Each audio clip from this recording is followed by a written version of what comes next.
atomic gigantification was a sweeping Japan nation when along came a dude with an ultra attitude, a Kamen rider who's the greatest kicker of Japan. And of all, man, life's too short now, baby, to not talk big now, baby. Welcome, ladies and gentlemen, back to Kaiju Conversation. I'm your host, Elijah, and joining me, as always, my lovely co-host and editor. And we are back at it yet again, actually for the first episode of 2026, if you want to get technical here. So, for anybody who is confused on what I mean by that, the episodes that have come out so far are either live streams that got posted to the feed because we haven't recorded in months. Technically month and a half, almost 2 months. But other than that, the episodes we have released so far, which is The Space Fighter and The Green Slime, both were recorded last year, and I explain that at the beginning of each of those episodes, and I give you the dates and all that wonderful stuff. But it is nice. It feels a little weird. I feel like I haven't podcasted in a long time. I don't know about you. Yeah, I don't know if maybe not quite long time. Just because of like the recent like live stream and whatnot, but it's definitely it's a little odd how kind of spaced out some of these recordings have been compared to 2024, right? Or 23 especially. But that's going to change. You know, we've got quite a bit in the works now. Actually, when you look at it, locking in. Yeah, we're locking in. That's your middle name. Dialed in. Hell yeah. So, I guess the last time we talked on podcast was back in December for Kaiju in 2026. So, I guess my question to you, Rex, is how have you been? How was your Christmas? How was your New Year's? How's been going back to school? How are you right now? I mean, it's been good God. Yeah, it's good God. I guess it has been quite a while since we've really talked about our lives on the podcast. I don't know. A lot has happened, I guess. Happy birthday. Thank you. I am 1 year older. I am slowly approaching Unk status. Well, you're now in the same decades as me, so you got nothing. Look. I'm looking, but all I see is a waveform. You'll always be older. Yeah, but I'll always be taller, too. Can't argue with that one. So, let's go back. How was your end of December getting through your semester? How was your Christmas? How was your New Year's?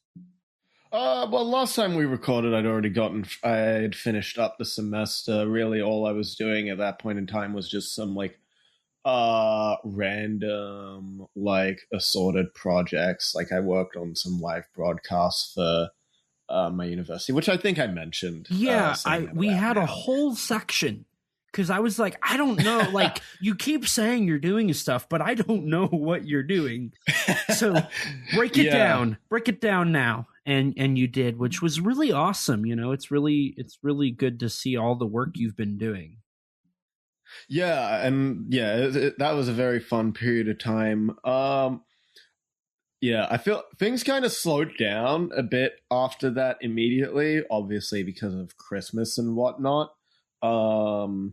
And you know, the new semester is still yet to start at the moment, although it is very fast approaching.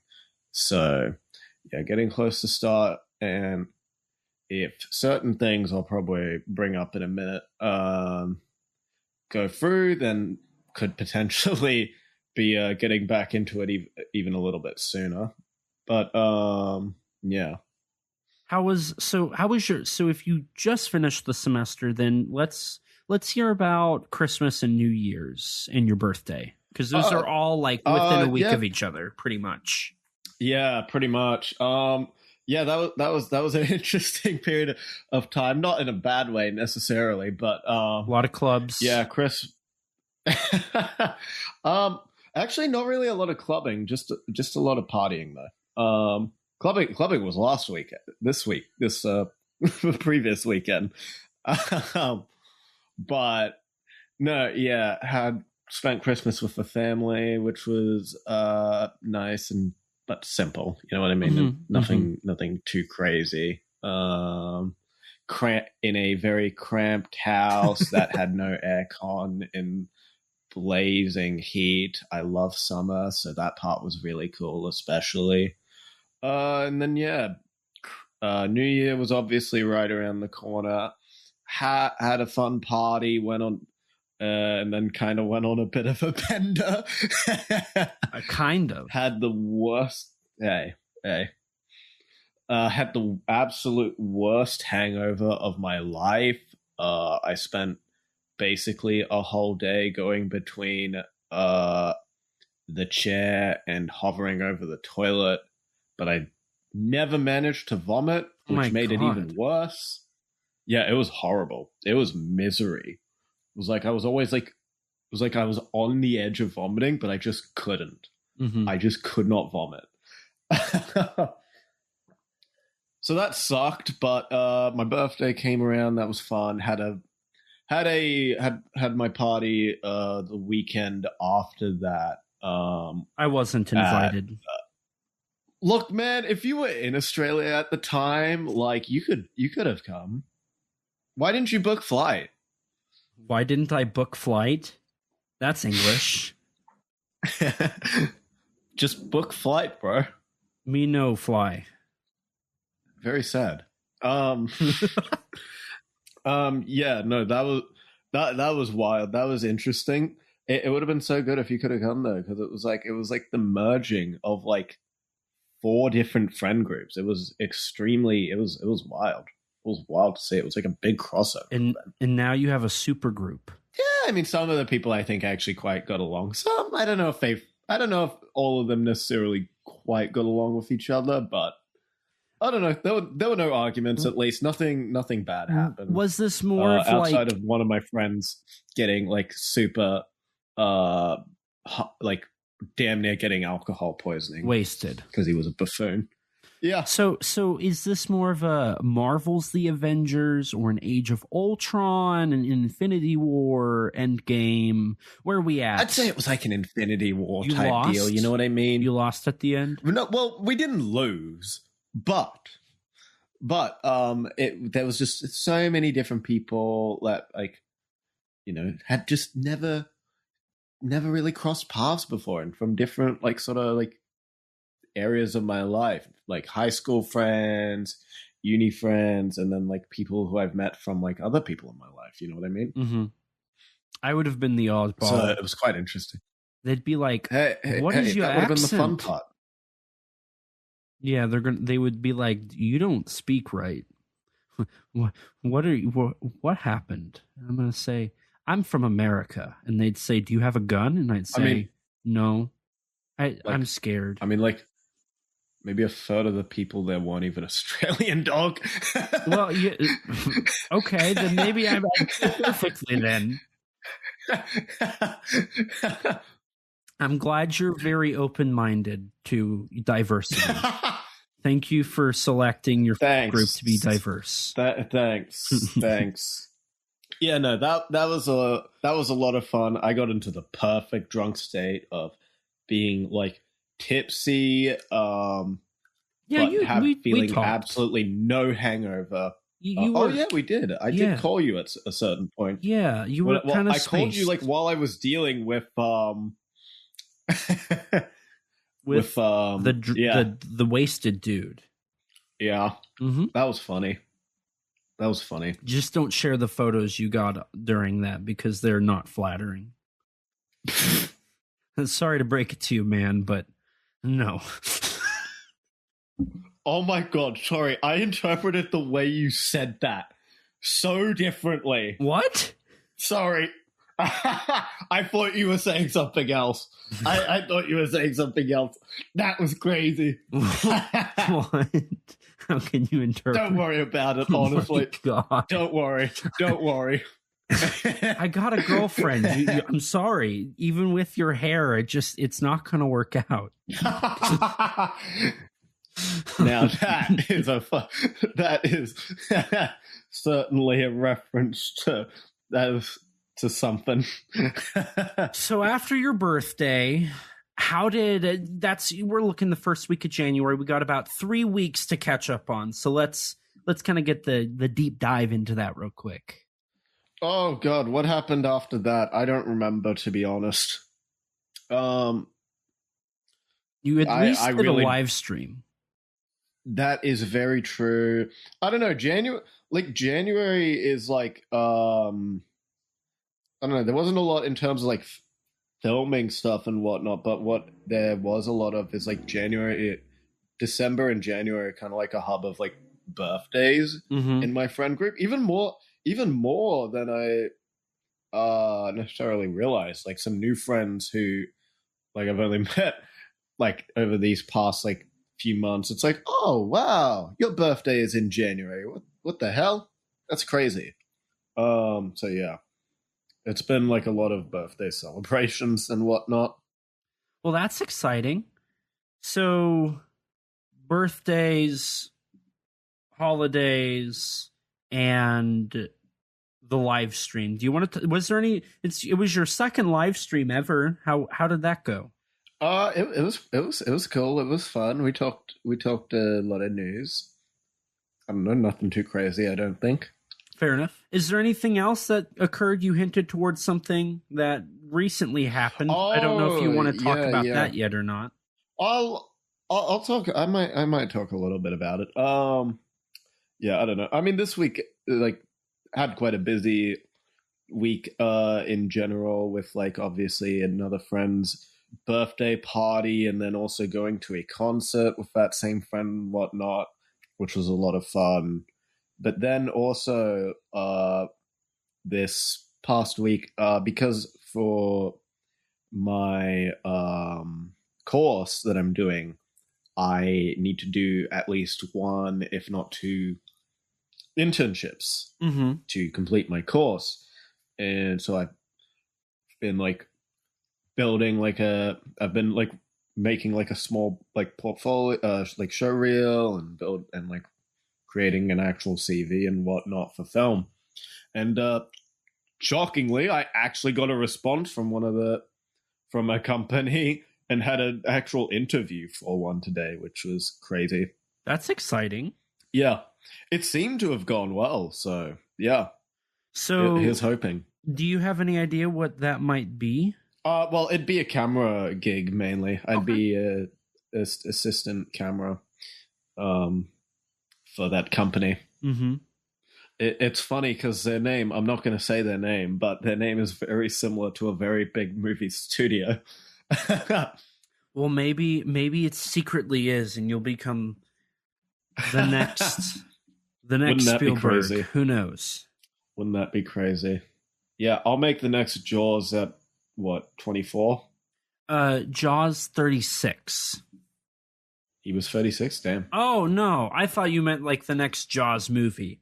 I thought we were up to the No. Yeah, I think he was 24. I think so. Yeah, I'm the really next young. Spielberg, definitely. Yeah. Who would you be? I think George Lucas. Tommy Wiseau. I mean, fair enough. I was thinking more like he made like one good movie and then like Neil Breen. You're Neil Breen. Okay, fair enough. Do you even know who these people are? I didn't know Neil Breen, no. Okay, I would have questioned you if you didn't know Tommy Wiseau, but I know he's done literally 2 movies. It's hard to like not know who he is. And like the actors of The Room have been to a local theater and done Q&As. Of a local theater that plays The Room and his shark movie. once at the end of every month. That's funny. And they've been doing this for several years now. But yeah, how about yourself? How is the life of one Elijah Thomas? Well, I'm trying to think. It's not been grand. If we're talking since December, I mean, Christmas happened. I had my first Christmas with my girlfriend. That was fun. Nice. Then during Christmas, her cousin was sick, and they had her cousin and her husband had a baby. Oh God, this story is going to get demented by the end of this whole thing. Oh no, I know where it's going to. She was my girlfriend was playing with the baby, and they were all sick, and they gave us they gave her specifically a really bad case of the flu. So she had to quarantine in my house for a week, and she got me sick, of course, but I didn't. I was only sick for like 4 days, 4 days, and it was a really mild case. The flu's been crazy in America, but that was not a lot of fun having to care for her and take care of myself and do things at the house all at the same time. I was more than willing to do it. It just wasn't the greatest, thing. Last year last month in January, we announced, SRS announced the Blu-ray for Brush of the God. We got the Bob Eggleton art, which I selected. I was involved in determining our artist. So that was really cool to see the final product there. And a lot of what I've been doing is working on SRS work. Brush of the God has been a big one. I've been doing a little bit of promotion for it. I've been doing a little bit of, obviously I've been working on the bonus features. And then the Ishiro Honda Memoirs of a Film Director doc, that Blu-ray, which I'm sure we'll talk about here in a little bit. But I've been working on that as well, working with Jonathan on getting those bonus features and, doing my own layouts for a handful of things, pitching and trying to get stuff done for it. So that's been a lot of fun. I finally finished filming the Amity Q, which is my short film in the anthology movie Amityverse Endgame. I finally got the last 2 shots I needed. I did the sound mix. I recorded the commentary. That was all a lot of fun. I'm just waiting on the music as of right now, and then it'll be done. I'll get the music, mix it, and then I will have technically my first feature film work that's not an independent production necessarily, independent individual in the bag. I did actually do something else for a film in this time that I can't talk about, but it messed up my voice for a couple hours. Nice. I can't talk about that one yet because I don't know if it's actually going to happen, but we'll see. Yeah. Besides that, I got to work. This is actually something I'm going to talk about that I don't know if I'm supposed to, but by the time this episode goes live, and I think it's already announced, I don't know, but the producers of the independent giant monster movie Bloodspawn reached out to me, and they asked if I could help supply some stuff for the bonus features. I got to attend the premiere. It was a test audience premiere of Bloodspawn during G-Fest 2025, I think it was. And I got to record the first ever interview with the co-directors. And so I got to send them, the raw footage for that, the edited version of that, and a little bit of B-roll I shot. And it's supposed to be included in the Blu-ray somewhere. So I actually got to do another Blu-ray. Awesome. So that's going to be exciting. Apparently it's going up for pre-order or just, I think it's a print on demand.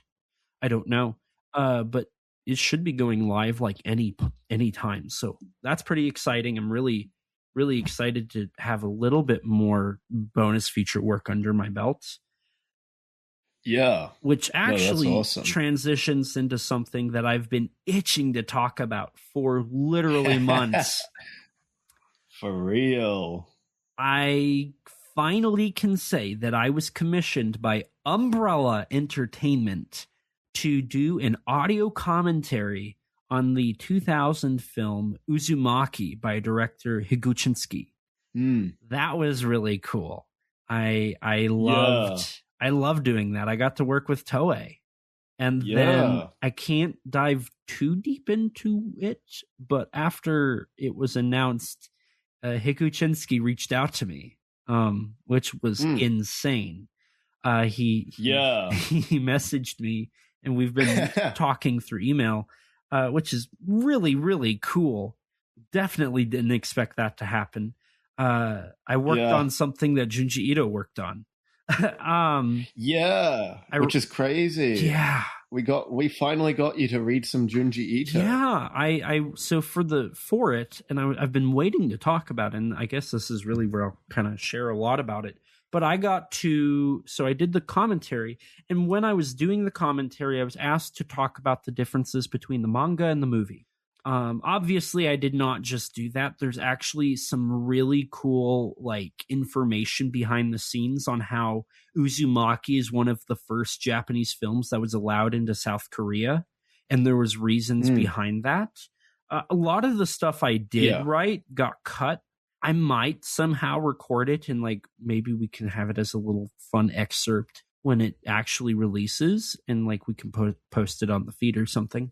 Yeah, Uzumaki was a Korean co-production, and that was all intentional, and it was made it's just very interesting. The producers behind it, it was clear that Uzumaki was made to be something bigger than it ever was supposed to be, especially when you find out that it was never supposed to be a big movie.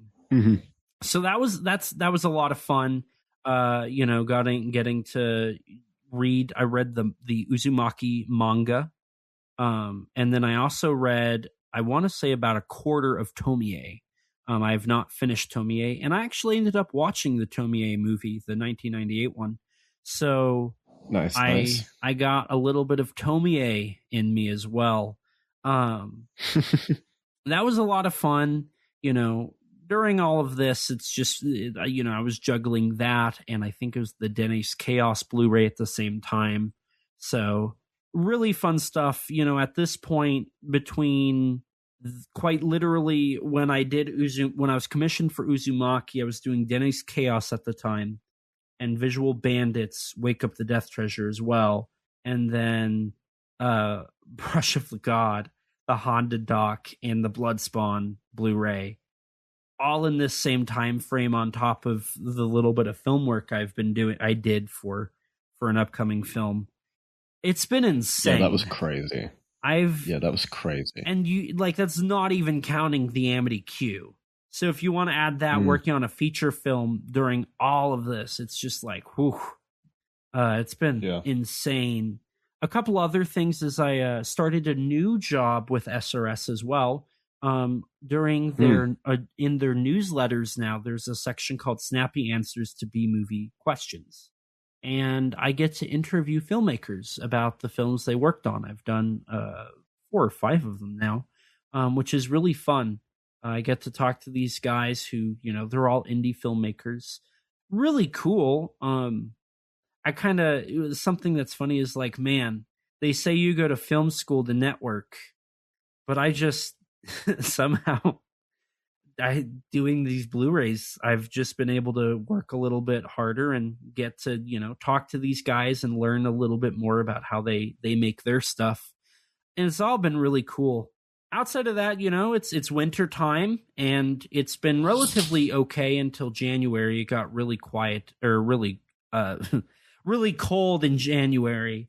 And, during all of this, I've also been working on helping getting these episodes out, doing graphics, editing some of the episodes. Yeah. And then I can also talk about, and I think I have, because it's been announced, but the final cover art for G Cinema was released by Fonthill Media. and it's getting released in February. So this month, as of this recording, in the UK with an April release for the United States, which has been a lot of it's fun. that soon? Yeah. Oh, wow. I didn't even realize. This thing, you say that, but like I worked on G Cinema almost a year ago. Yeah. Like that thing has been in development for like 2 years. Yeah. So all of it's just been a lot of crazy stuff. And this is more of like a personal life thing going on. I started dieting again, not because of New Year's resolutions. Nice. I don't believe in those. But the unfortunate thing was by the time G-Fest rolled around, I actually, all the weight I lost, I had gained back and then an additional 20 pounds. It was the heaviest I'd ever been. I hated how I looked. I don't like really any photo I got at G-Fest. So I'm back. Don't worry, I don't like any photo of me at almost any photo of me either, but that's just because my hair was chopped, bro. Fair enough. So I'm back on the diet I was on. I've dropped, as of right now, I have lost 23 pounds. I've been doing this diet for about 2 weeks. So I'm back to the weight I think I was like a month before G-Fest. So yeah, I've kind of regressed about 7 or 8 months, which is really good. I just have to regress the other 5 months. I want to get back to the weight I was in January of last year. So that's been really, really encouraging and it's made me very happy to see that happen for me. And this is where it turns morbid. The only reason I'm talking about this is because I've posted about it. And if we're going to talk about how we've been, I should talk about how I've been. So I recently lost a close friend of mine. He was in a car accident, and that's been something I've been navigating over the past couple of days. He actually worked on Edo Kami. He was one of my actors for Edo Kami. So that's like really, when he was 22, so he was older, just a shy older than me. Yeah. And I'm not meaning to get philosophical here, but when you lose somebody and they're about your age, you especially around this age, this time in people's lives, it's like, man, they did not have a lot of time. And then you think about the fact that like he came and filmed for like 3 days. He put in like, I want to say it was about 12 hours total into filming this short film that he got flip-flops out of it. I provided flip-flops and a meal, and that's how I kind of paid them, because I didn't have the money to do anything other than that. They got to keep a piece of the statue, and they got a free poster. But the unfortunate thing about all of it is you really think about like, man, they didn't have a lot of time, and they gave you like 12 hours of what little time they did have into something that was not even remotely convenient for them. It was just something they did because, they were friends with you. And, last year around this time, I lost somebody else. So January is actually turning out to be a horrible month. Yeah. And, then I was like, they worked on a couple projects with me too. So it's just been, it's when this stuff happens, you just kind of navigate how you feel and how things are, and just kind of learn to appreciate the things in life a little bit more. Yeah. So, that's the funeral is in about 12 and a half hours. And then it's on to the next step. And the unfortunate thing is that person was actually my girlfriend's cousin's husband. So it kind of, we're going full circle with the whole flu thing. The last thing he did was give me the flu. Um, that's a joke. That's a joke. Just trying to lighten the mood here. But now I gotta help other people who are trying to navigate this as well. And Yeah, that's tough. enjoy life as much as you can with what you have. I picked to do that. I picked to every week or every other week sit down with quite literally one of my best friends and talk about a movie and news and other subjects. And I enjoy that. So do whatever makes you happy. And if you're still listening to this podcast, or you're taking the time out to listen to this podcast, we do appreciate it. Yeah, absolutely. Time is a wonderful thing, and there's not a lot of it, and you can't get it back. So, on the topic of enjoying stuff, there are a lot of things to look forward to that, myself included, uses those things to lighten the mood, and that's a couple pieces of news. To start things off here, Netflix has released the first look at what I got to actually, courtesy of you. You were the first one to see it, and then I went and did my deep dive and then got the first English article out for it. But The Human Vapor is getting a brand new Japanese-Korean co-production drama series, and we got our first look at a handful of shots from it in a Netflix 2026 breakdown. Right. There was also additional cast members revealed and whatnot, such as Yutaka Takenuchi, who was in Shin Godzilla, Shin Ultraman, and Kamen Rider, is a Yakuza member. There's a few other new cast members that have been announced. Yeah, Suzu Hirose, Kento Hayashi, and a couple others. So this is probably going to get released internationally, I would assume. Yeah, it's getting a worldwide release, yeah. Okay. So I'm really interested to see, because this is the first time that Toho... I recently learned that Toho did bring back Human Vapor once before. For a stage show. They did a stage show production of Human Vapor. Interesting. Mm-hmm. So outside of that, this is the first time they've brought back any of their mutating humans. I'm curious to see what they do going forward, if they bring H-Man or Secret of Talesian, maybe even the Invisible Avenger back. And I'll be curious to see how they approach adapting this film and, bringing it into the new generation. I haven't seen the original Human Vapor, so I don't know. I've heard a lot of good things about it. Right. Yeah. Yeah. I mean, that trilogy is quite liked generally. Mm-hmm. Mm-hmm. I've only watched the H-Man. I'm surprised they didn't do H-Man, since I feel like that film is relatively more popular. In America, I think so, but I don't know if that's necessarily true, in Japan or whatnot. I don't know if that's necessarily true. I don't know. Hopefully that I don't means know. I mean, I can't say I'm an expert on the free movies. That's fair. Hopefully this means maybe we can finally get Human Vapor in Talesian released. That's you're so hopeful. I know. I am. You're so hopeful. So one of them could be, because it's not through Toho, and I want to say it's actually Human Vapor.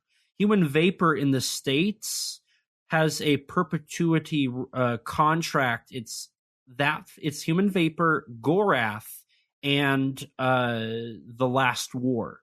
They are all owned by Bendisho Pictures. I'm butchering that name, which got bought by Orion and then was acquired by MGM, which recently got bought by Amazon.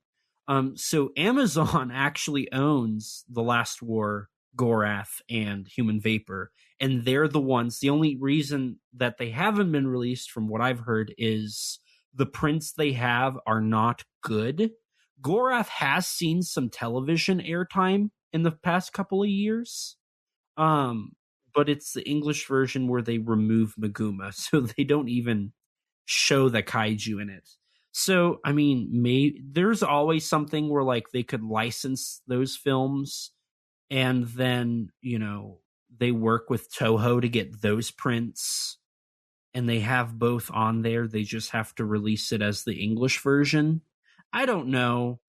I'm being hopeful, but like that's how that would work. It would be just like the classic media Godzilla discs. Look, it'd be nice, but I'm not expecting too much in terms of release of like physical releases for the original coming from this. It's not like we saw like an English Blu-ray for Japan Sinks after that TV show came out. You know what I mean? Which sucks. Yeah. And the anime, there was an anime, and we didn't get either of the that too. Japan Sinks movies. Yeah. So that recent live action Japan Sinks also starred Shinoguri, funnily enough. But it's really, I hope that we get more international releases, and I hope they continue to put out new content for some of these classic Toku titles and shows and whatnot. Yeah. Either way, I'm excited for this new Human Vapor. It looks really cool. Mm-hmm. Me too. I'm excited to see what, not just Human Vapor, but whatever is next in the world. Like 2026 looks like it's going to be a good year for Tokusatsu. Yeah. I mean, on that sort of note of 2026 being a good year for Toku, in the Kamen Rider scene, we've got some exciting stuff. So if anyone listened to the previous live stream, we talked about how there was this movie vote for an upcoming Kamen Rider movie. What film it is has finally been revealed to be Agito, Psychic War, an anniversary film for Kamen Rider Agito. Absolutely goated show. So a couple things I noticed. One, a lot of the Japanese fans were saying that the logo was too serious to not be real, and they were right. The other thing is we also got a trailer, right? We got the confirmation, we got the trailer, we got the cast, and it's, like you said, an anniversary film. From what I haven't seen the original show, it sounds like you have. Yes. This is a lot. So I've heard there's controversy with the show that has to be somehow ignored or addressed. And then I've also heard... Okay, I know what you're talking about there. And then I've also heard that this is a very different Agito from the original show. So if you could just enlighten me and maybe anybody who's not aware. Well, from the trailer, it looks to be... So this doesn't look too... It doesn't look too dissimilar from like some of the recent other Kamen Rider anniversary movies to me, like the Fives movie. We've got Toshiki Inoue, who wrote Agito, who was the primary writer for all but like one episode of Agito, and was like the primary writer for Fives as well. Just like that 20th anniversary movie, he's come back to write the script. What separates this, though, is this seemingly is a bit bigger of a movie than a lot of the previous anniversary films. It seemingly has a bit of a bigger budget. It's got a longer runtime too. I believe it's about 95, 97 minutes. I think I saw reported like just before we started recording, actually. Yeah, it's going to be PG-12 too. So which it's aiming for a bit more, slightly more mature audience. Same rating as Shin Kamen Rider. I was about to say, I'm pretty sure it was the same as Shin Kamen Rider, which was at the time the most adult. I think the Fives movie might also have been PG-12, because the Fives movie gets, for a Kamen Rider movie, it gets. It's not that violent, but it gets more violent than you might expect from a modern Kamen Rider movie. Interesting. I'm really curious to know, and I'm sure there might be an answer, maybe there isn't, why Toei is so determined to turn the movies that I'm assuming are generally the anniversary films to more adult-oriented movies.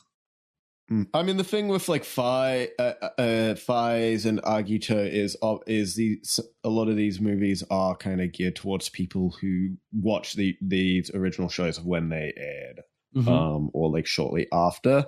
But then also in like Agito's case, Kuga, Agito, and like Ryuki and whatnot were a bit darker in tone compared to what came after.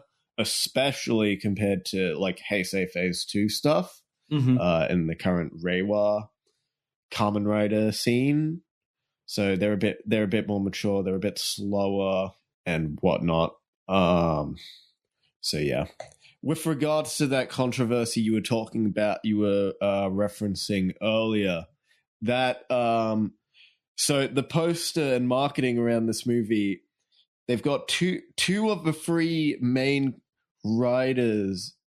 Actually, no, they've got there's three main writers in Agito, and then a fourth one who appears midway through. Three of these four writers are returning. One of these writers, Kamen Rider Gills, his head is decapitated in the poster, and his death is seemingly a crux of the movie's plot, and a big mystery around, well, how did he die is going to be a central plot point. And the reason people are like keeping an eye on that is because the actor for Kamen Rider Gills unfortunately was a domestic abuser. So yeah, sucks. He was also in Godzilla against Mechagodzilla. He's the guy in that film who's like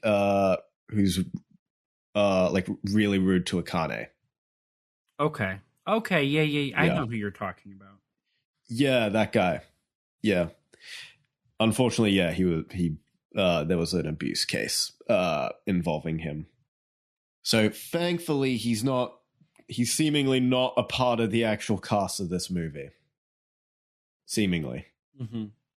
So is there any other important details that we have, like, about the story that we have left out, or anything else that's worthy of note for the... I have one more thing on the Agito thing, but I also have a question for you, so I just want to make sure we get all the information out the way. Okay. I mean, yeah, it's just like, I don't know, it's just a continuation of the world of Agito with like a new psychic threat in this world. So, two things. Hikawa, Kamen Rider G3's gone missing, I believe, in this story. Although obviously he is in the casts. So, to my understanding, one of the weird things is this film actually has been announced for international release. Yes, that is true. So this follows, correct me if I'm wrong, it follows Shin Kamen Rider, which did get theatrical releases in the United States and I think other regions in Asia. And then obviously it got released on Amazon Prime internationally. And then I think the only other thing, Kamen Rider 01 Real X Time got a Blu-ray release, and I think it's streaming in the United States. And then Kamen Rider Double got its movie shown at a convention in the States, which was the first time it was ever shown in North America. And besides maybe Brazil and other regions of Asia, that's it for Kamen Rider distribution in terms of the movies. Plus First, Next, Shin, J, and Zio. So Toei announced that international distribution's happening. I'll be curious. I wonder. Yeah, which is crazy. Yeah, I wonder if Shout will have anything to do with it. Is Agito coming? So that's the next thing. Correct me if I'm wrong. Heisei Phase 1 starts with Kamen Rider Kuga, then it's Kamen Rider Agito, and then it's Kamen Rider Ryuki. And Shout Factory has only released Kuga and Ryuki, and there's that one show missing. Correct. And it would be weird to... This is the second Ryuki movie, right? No, this is...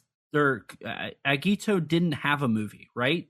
Yes, it did. It It did? did. Okay. Agito was Kuga was supposed to get a movie, but never that got cancelled. So Agito ended up being the first of those Heisei ones to get a movie. There's also an Agito Hyper Battle video as well.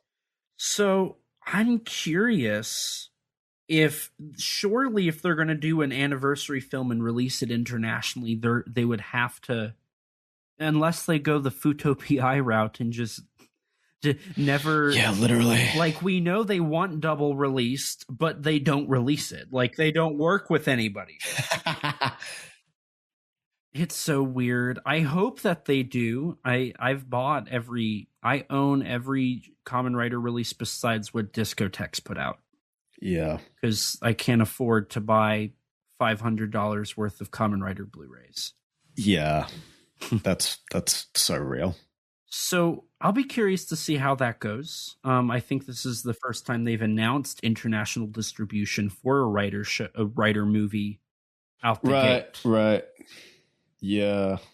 Be curious how far it extends. I mean, seemingly that announcement was seemingly targeting an English-speaking audience. Mm-hmm. So, because it was through the Toei Tokusatsu World account. Yeah. Mm-hmm. Obviously, some Southeast Asian countries, I'm sure, will get it. Like, they get Kamen Rider movies normally. So, the last piece of news I want to bring up here in the world of ending things, we have the grand conclusion to something that has taken 2014, so 12 years. In 2014, Toho announced the very first 4K screening of a Godzilla movie, and that was the 2K restoration of Godzilla 1954 that was then upscaled to 4K, which is what Criterion recently got. So they, due to Aaron, the Japanese rating systems, you can see what's coming usually when they present it to Aaron for them to rate it. Right. And that's where we have gotten, I want to say 90% of the Godzilla 4Ks through Aaron. So we recently got the confirmation of Godzilla 2000, Godzilla vs. Megaguirus, Godzilla, Mothra, King Ghidorah, Giant Monsters, All Out Attack, Godzilla Against Mechagodzilla, and Godzilla Tokyo SOS in 4K coming later this year. Meaning that the entirety of the classic era of Godzilla has 4Ks. I'm curious. So they'll probably use those to hype up -0, right? It'll probably be October, November, December, maybe September. Usually the way they do it is it's only shown at the Godzilla Theater. They show it for quite literally 7 days, and then it's done. Yeah. So we will probably, there's that's 4 films? No, 5. No, it's 5. Okay, yeah. So we'll probably get 2 in October, 2 in September, and maybe 1 in August. We'll see. It is not, I'm not surprised that they just did it all in one bunch. That makes sense. We were talking what's the last one that they're gonna do? Because usually they did it in batches of 3, but it was okay, so whatever they do next, they would leave 2 left, and it's those are the least important films in the franchise for them. So it's better for them to do it this way because it doesn't look as clearly we are picking a favorite here, right? Right. Also it was it seemed like each year they were remastering films, more and more of the films. Right. And part of that's probably because there was better quality prints than the others. Yeah, definitely for the Millennium films. Yeah. I'm sure those were a lot easier. So I'll be curious what comes next internationally.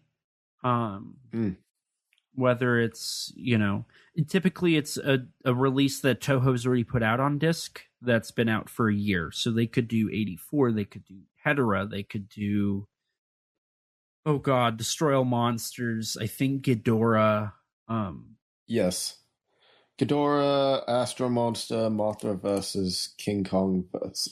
I guess King Kong versus would theoretically. I think Destroy All Probably Monsters. not, but theoretically. Yeah, Destroy All Monsters is Destroy All Monsters, it came out. Okay. That was with the first wave of like the 4K Blu-rays. Yeah. And then it's versus Mechagodzilla Terror 84, Mechagodzilla 2. Yes. And then Final Wars. We'll see what happens. I don't think it'll be Mechagodzilla 2 or Final Wars. Unfortunately, just based off of rights. But I wouldn't be shocked if it's 84. I feel like 84 is the next one. We'll see. Regardless, I'm cautiously optimistic to see particularly how GMK looks. I'm curious how 2000 will look. Yeah, actually, that's a good point. 2000 will be interesting with all the green screen and whatnot, and how the previous Japanese transfer looks. Yeah. Yeah, the previous transfer for the Japanese version ain't dark. The prettiest thing in the world. It's dark. Yeah, it's Godzilla 2014. It literally is.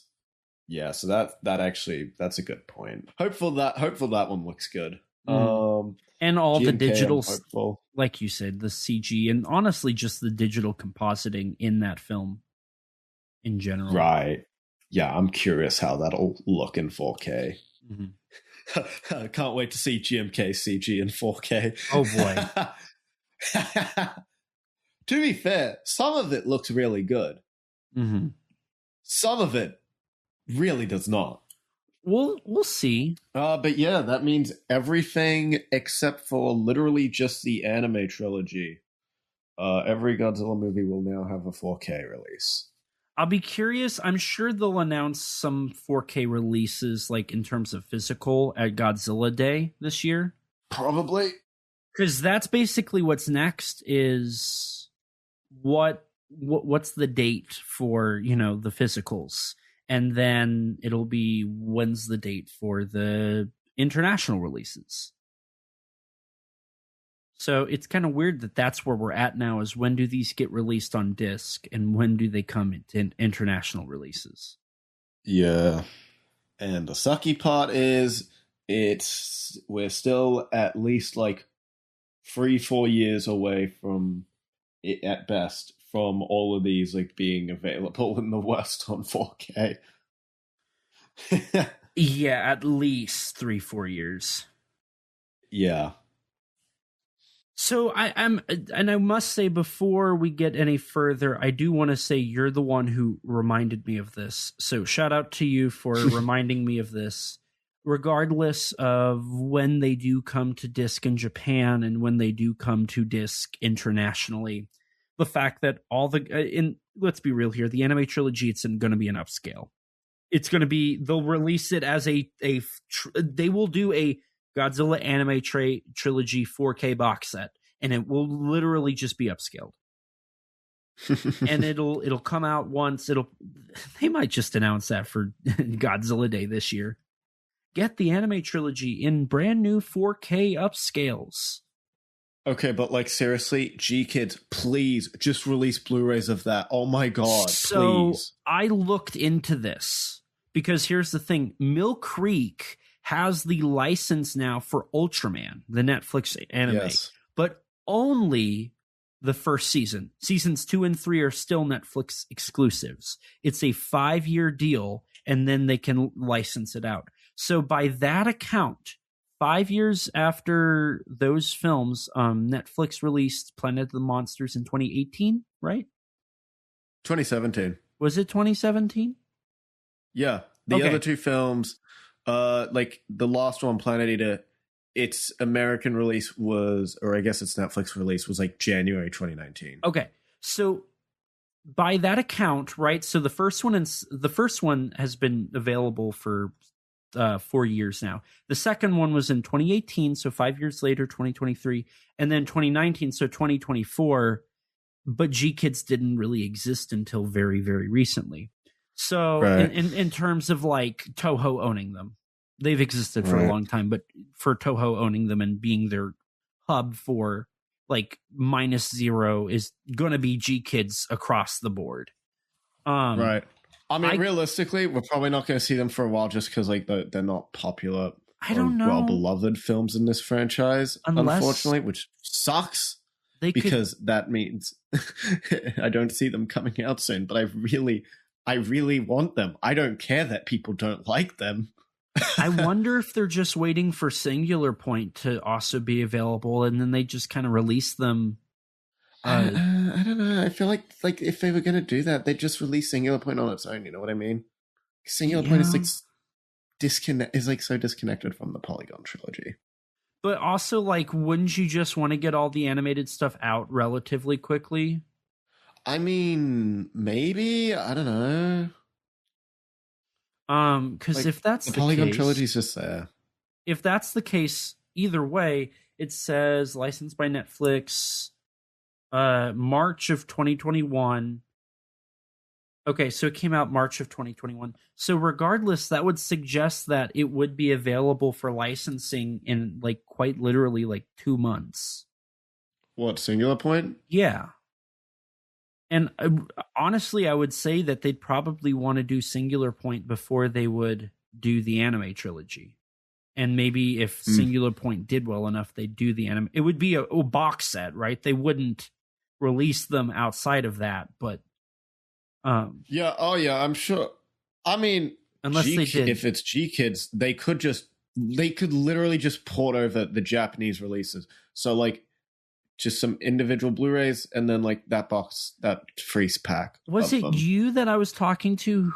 And I said I wouldn't be shocked if they did like a standard release that was like all 3 films in a box, and then on the Godzilla store they did like collector's edition, like singular releases that were the Japanese it'd ones. Probably be that because there is like collector's editions for each individual film. I literally just want them to port over like the Japanese releases. That's genuinely all I care for at this point. Like I don't care for like getting some other company like Criterion to do a new Blu-ray. Just port over the damn Japanese release at this point. Right. And they'd probably do a steelbook. And then like translate the bonuses. Not that there are many for the anime trilogy, but Planet of the Monsters at least has a little bit. Right. I think they all at least have like a talk from like the premiere. Right. And honestly, that probably wouldn't be too hard to subtitle. They did it for the second release of -1. The one that like actually was worth it and not a ripoff. Literally at this point, that release, that was crazy. Well, no, there's still stuff that's exclusive to that, I think. Like there's 1 or 2 things that never got ported over. Oh my god, the -1 releases, it's a mess. Let's not get into it. I feel like though Shin Godzilla clearly cleaned that up. Like clearly they learned. Yeah, Shin Godzilla. I haven't gotten that yet. I probably should, to be honest. I should order that, but ship it here. Yeah, probably. Yeah, Shin Godzilla was a lot better of a release. -1. Oh my god, bruh. Just bruh. Whatever. It's growing pains. Okay. Regardless, yippee, Godzilla on 4K. Now, and you know, we're celebrating Godzilla in 4K, but we also need to sometimes take a moment to stop and celebrate ourselves as well. And we failed during, and maybe I'm wrong, so we might be going over a couple things that we already have, but I forgot what we did in the Kaiju in 26 episode. We might have done mailbag, we might not have, but we do have mailbag. We actually have quite a few things. The first thing I'm going to shout out, we don't have anything to say except we did get a new Spotify review. Somebody left us a 5-star, so we're bumping back up closer to that 5-star. Thank you for whoever did that. You can go to Spotify. Absolute legend. All you have to do is you just tap on or select the little rating, and then you can just hit 5 stars, and you're good. Outside of that, we do have... Elijah will pay you $200 if you do this. No. He will pay you. He is legally bound to pay you. No. Outside of that, we do have some YouTube comments and a email we're going to tackle.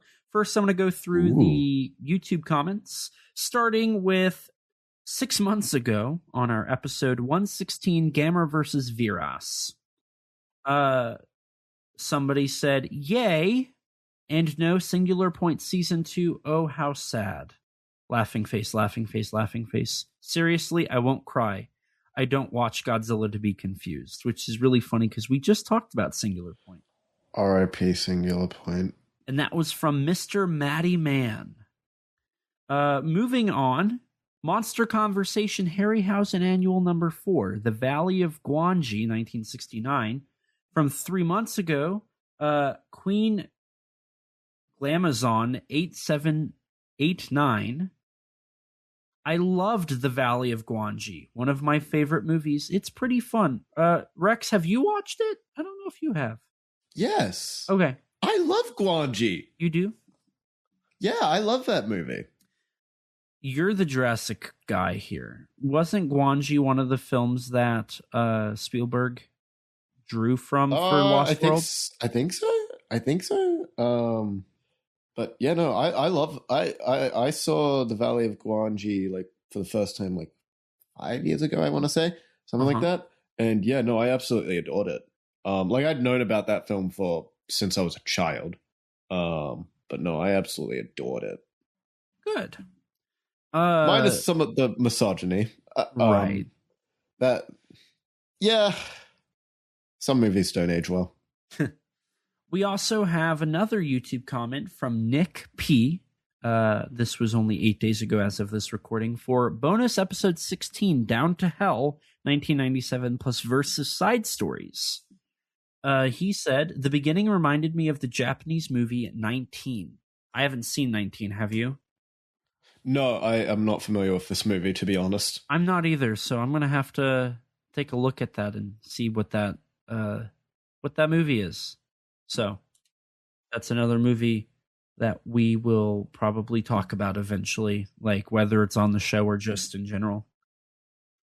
And then we have Bavinsky 3199, episode 117, Kaiju in 2026.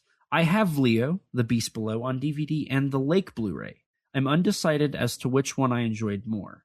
Leo may just edge out the Lake. Thanks for mentioning that there has been a delay with the 4K of Project Genesis. I've been wanting to pick it up with the Blu-ray of the 100, but many sites are showing that they are out of stock, no availability, etc. As a minor update to that one, they canceled the 4K for Project Genesis. Yeah. I had to order the Blu-ray, and oh boy, I didn't share this. I forgot about this. I tried to block out that movie, which we'll get to. So that movie, they canceled my order, canceled the 4K, and so I had to order the Blu-ray. So when I ordered it, it showed up the next day. It was overnight shipping, and Amazon sent me the DVD. So then I had to replace it with the Blu-ray and go to a UPS store and ship back the DVD. So I finally got Project Genesis. It was not worth that hassle. I'll start by saying that. We'll talk about it further in a little bit. That's and funny. Then we have an email from Nick as well. So Nick sent us an email saying here, just wanted to say, just found out your podcast a couple of days ago, and it's my go-to when I'm at work or when I'm trying to get some cardio in. I really appreciate it. Yeah. And I'm not sure if y'all take any requests, but if y'all do, I might have one or two, God willing, which I will talk to you about, Rex. Interesting suggestions, and I definitely think they're worth looking into. Then he sent a follow-up email when I, responded to him, and he said, what works is that y'all come off as friends, and that's what makes everything enjoyable to listen to. So thank you, Nick, for that very kind email. That's awesome. It made me feel pretty good. I'm glad that my acting skills are working and everybody thinks I actually we like actually Rex. hate each other. We're just like Adam and like if you've ever heard about like how the Mythbusters they hated each other. We are the Mythbusters. I'm the cool one though. I'm Adam Savage, I don't know about that one, Chief. Yeah, I'm the cool one.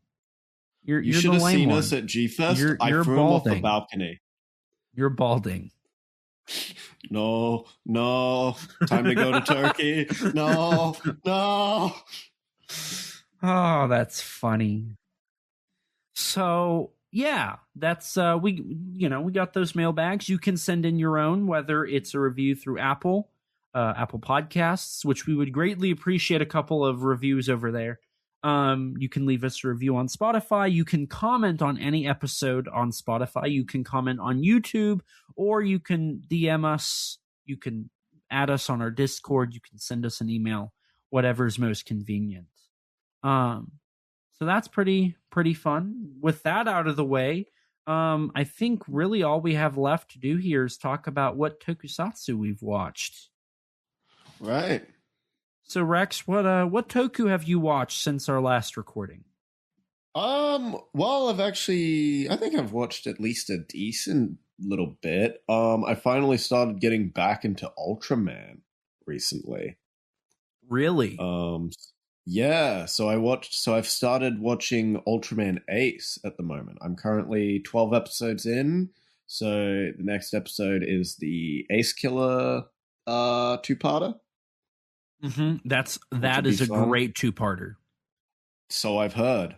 Yeah, I've been enjoying Ultraman Ace. The first two episodes I wasn't really too big on, but there have been episodes from a director named Eizo Yamagawa.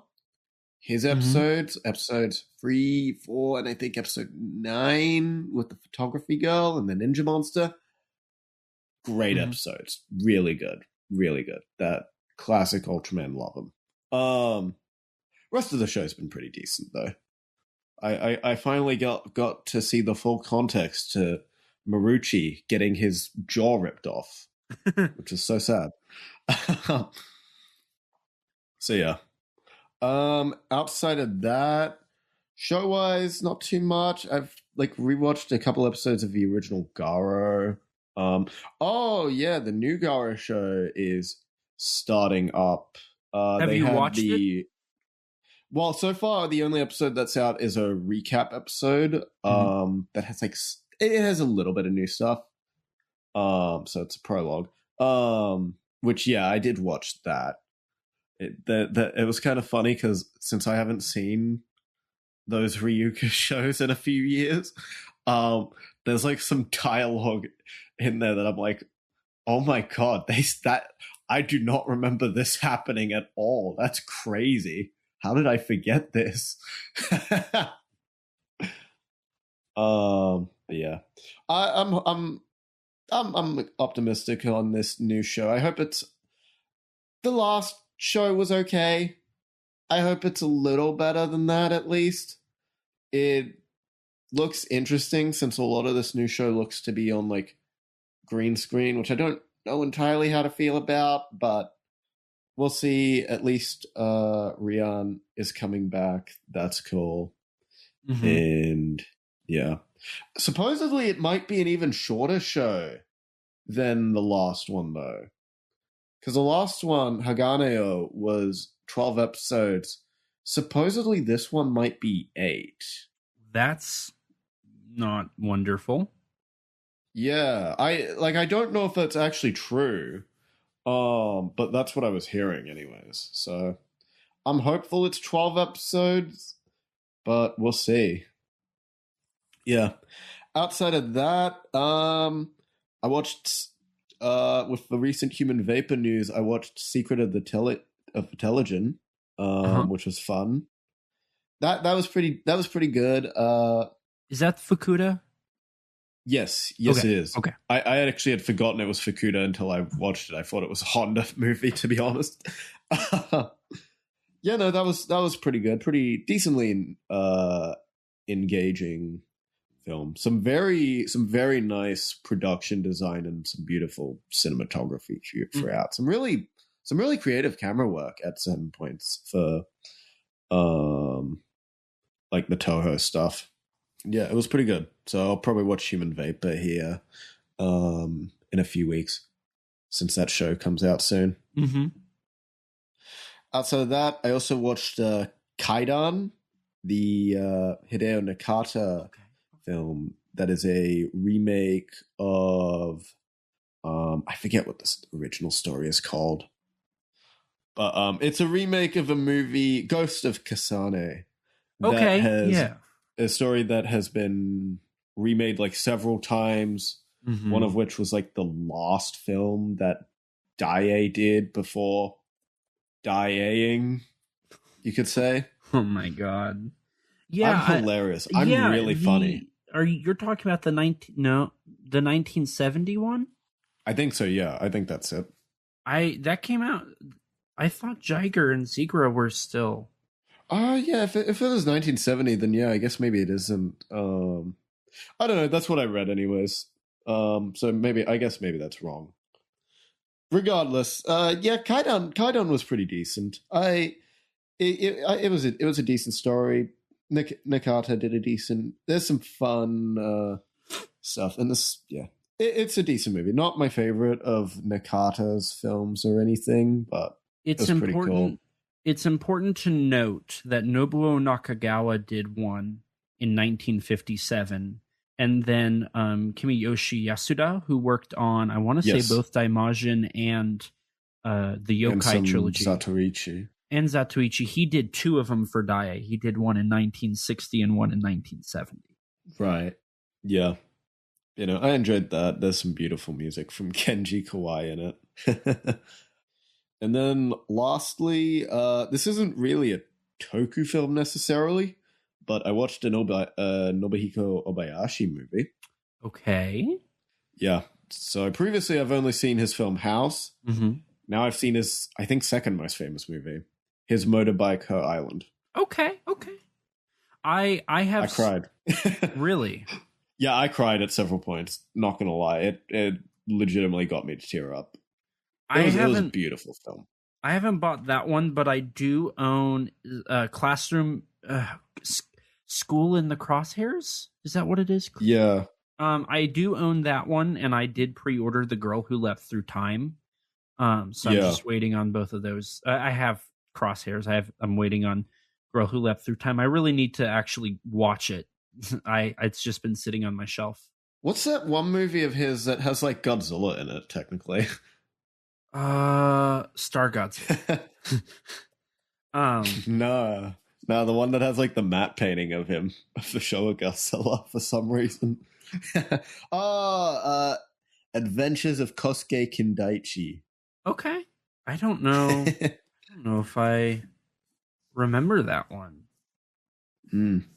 I know nothing about it other than the one image of like Godzilla in the movie. What I really want to watch though from Obayashi is his movie called Sada, which is based on the real life story of the woman Sada Abe. I don't. Which there's another film by Nagisa Oshima who adapted the story, because the Sada Abe story has been adapted several times. He did a film called In the Realm of Senses, which I saw in cinemas last year, and it was an absolutely incredible film. So I'm really curious to see Obayashi's take, especially with like the clips I've seen from the movie. It looks very, very different, but the filmmaking style really interesting. Looks really interesting to me. I'm desperate to see that movie. See, he's got such an interesting filmography. Like, I feel like I hear a lot of his stuff is well regarded. Yeah. Oh, yeah, he's a very beloved director. I also want to see, I think it actually is also kind of a tokusatsu film, A Labyrinth of Cinema. That one looks very interesting. Yeah, that's his that was his last movie, right? I think so. Yeah, 2019. He died in 2020, so yeah, it was his it was his final film. Yeah. So like that one looks pretty interesting. It is kind of a sci-fi movie where somebody goes back in time. Huh. Interesting. But that's interesting. That's all I've seen, pretty much. Yeah. As far as I can remember. How about yourself? Have you actually watched Tokusatsu? I have. Oh my god, the answer isn't no. I'm going to get the two obvious things out of the way. I've seen Brush of the God, and it's not Toku, but it's Toku adjacent, Ishiro Honda Memoirs of a Film Director. Right. Outside of that, some non-Japanese stuff I've watched. I watched Jack the Giant Killer, the 1960s stop motion movie with my girlfriend. I saw Ila Miramuts, the Russian 1956 movie that features a three-headed dragon. That was an interesting film. It was my first Russian movie. Not what I was expecting whatsoever. Outside of that, I also did watch Project Genesis, which I don't recommend. It's a time travel movie. It doesn't make any sense. It breaks its own rules, and it ends very horribly. Unless you're into Kaiju stuff, don't watch it. The sucky part is it's the same team who did Leo and the 100, and they're the ones who did Omukade that just recently was released in Thailand. So it's like, oh really? Yeah. So it's like, oh no, they're getting worse. Because I didn't really care for the 100 either, which released in America's Creepy Crawly. Right.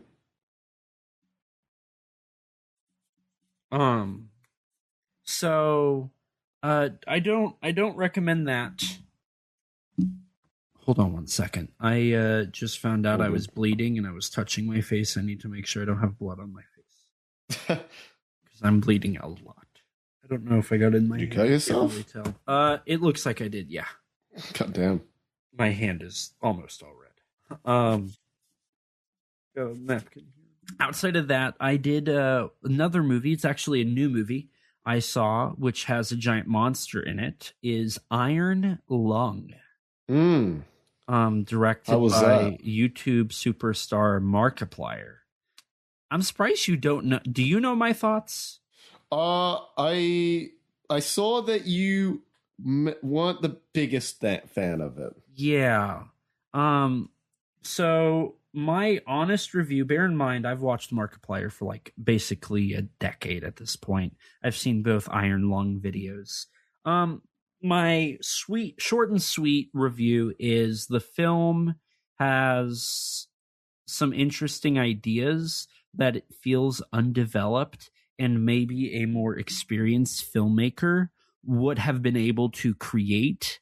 It misses its mark with some of the creative ideas, and it's missing a voice. It feels like it's not saying anything, even though it's saying something at points.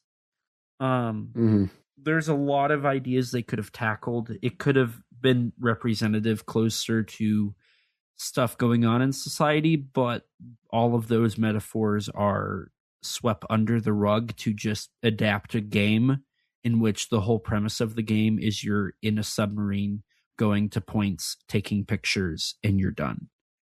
And that's the whole game. And that's what the movie is. It's a 2.5 hour movie about that. It's 2.5 hours? Yes.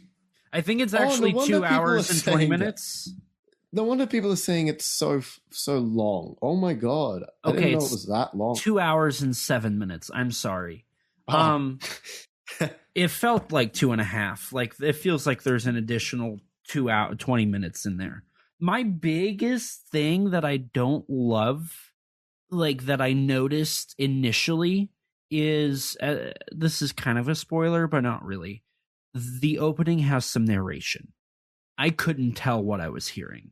Mark edited the film himself with a couple other people helping him a little bit. The sound mixing, the sound editing is atrocious. It is not. This film should have been more atmospheric, more claustrophobic, more honestly kind of like Alien in that sense, I guess. But it doesn't do that. And its sound does not help at all. I don't think it's a terrible movie. I don't think that I would go out of my way to watch it again. Mm-hmm. And that's kind of my thoughts on that.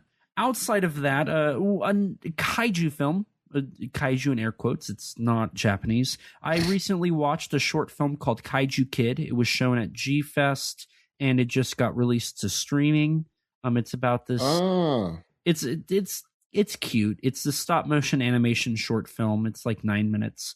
Yeah, I kind of saw. I saw it. Okay, so you know what I'm talking about. I know what the movie is because I was there when they screened it at the film fest. Because they screened it like right after or right before the Honda doc. Yeah, I think it was right before. I think it was playing like when we showed up. Okay. Yeah. So I didn't. I got like a rough gist of it, but yeah, I think I showed up like halfway through it. Long story short, it is these two siblings. The boy destroys the girl's dollhouse and she locks him in a closet. And then he goes into his imagination and he's because he likes kaiju and he's the kaiju. Yeah. And in his dream, which is all stop motion, he realizes the power of loving your sister. And then it ends on a gag of like the sister kind of giving it back to him. It's cute. It's well done. It's cute. It's well done. Outside of that, some tokusatsu I've watched. I saw The Bride from Hades, which is a Daiei horror film from the 60s. Honestly, really, really good. It's the same story. It's the Peony Lantern story. I didn't know that until looking into it. So that's really interesting. It's I've always wanted to watch some of the Peony Lantern stuff, and it was the last film from the first Daiei Gothic set that I bought from Radiance that I hadn't seen. So now I'm gonna go the volume 2. I still haven't seen The Haunted Castle or The Ghost of Kasane Swamp, so I'm gonna watch both of those next. And it's the 70s one for Kasane Swamp. Outside of that, I watched Mothra. I don't think I talked about this. This was back in December. I watched Mothra with my girlfriend because I was doing it for the Jeffrey Engels interview we did. She enjoyed it. She does like Mothra. And it was very interesting to kind of see the film after reading the novella. Yeah. So that was pretty cool. Outside of that, I saw Mutant Girl Squad. I had my girlfriend watch that with me. She did not love it. She does not like splatter. She did not care for verses. She did not sit through another movie I watched. And she did not like Mutant Girl Squad. Clearly, the next step is showing her Tokyo Gore Police. That'll change her mind. I wish. I'm sure it'll change her mind. I'm waiting on I want the Blu-ray with like the 5 short films they made. Because it's only on that one Blu-ray. You can't get them anywhere else. And then last but not least, I did watch Junkhead. It's it's feature-length stop-motion Japanese film. Kind of like Mad God. I don't know if it's technically a kaiju movie. If you count the Alien Queen size as kaiju, then it is. But I don't know. But it was cool. It was really cool. I loved watching it. The stop motion's fantastic, and the set design for it's even better. Yeah. They did come out with a sequel called Junk World, which I'd love to see. I hope it gets released here in the States because I would love to watch that. And it sounds like I ended up watching more tokusatsu and kaiju stuff than you did, so suck it. Hey, 12 episodes of Ultraman Ace. Shut your pie hole. I mean, that's what? How are you going for Ultraman 80, bucko? I'm close to starting it up again. I'm working up to it, you know? How long have you been saying that? I've been saying that for a couple weeks. How long? Yeah. A couple. Oh, really? Only a couple weeks? I've said I need to, but I haven't said I'm working up to watching it again. I haven't been saying that. I just say I need to watch it. So I'm working on it. Right, yeah. So, sure. Okay. Do you want to, like, what? I don't think we've watched anything that's the same. You didn't watch. I mean, you've seen the Honda doc, but I won't cover that. You haven't seen. I've seen Mothra in the past. It's been like 5 years, but I haven't seen it. I haven't done the research for that. Well, cry. Wow. That was pathetic. You got to commit to the bit, man. That's my commitment. Start sobbing right now, you suck. Outside of Mutant Girl Squad, did you watch any other splatter movies? Because I might have watched one. What else did you watch? It's a little 2005 movie. It kind of looks like Tetsuo, you know? I love Tetsuo. Kind of similar. It'd be kind of up your alley. Sadly, we're not covering Tetsuo today. Oh, I thought, yeah, I mean, it's not Tetsuo 3, is it? That's not from 2005. No, I think that's like 2007 or something. Yeah. Or 8, I don't know. Yeah.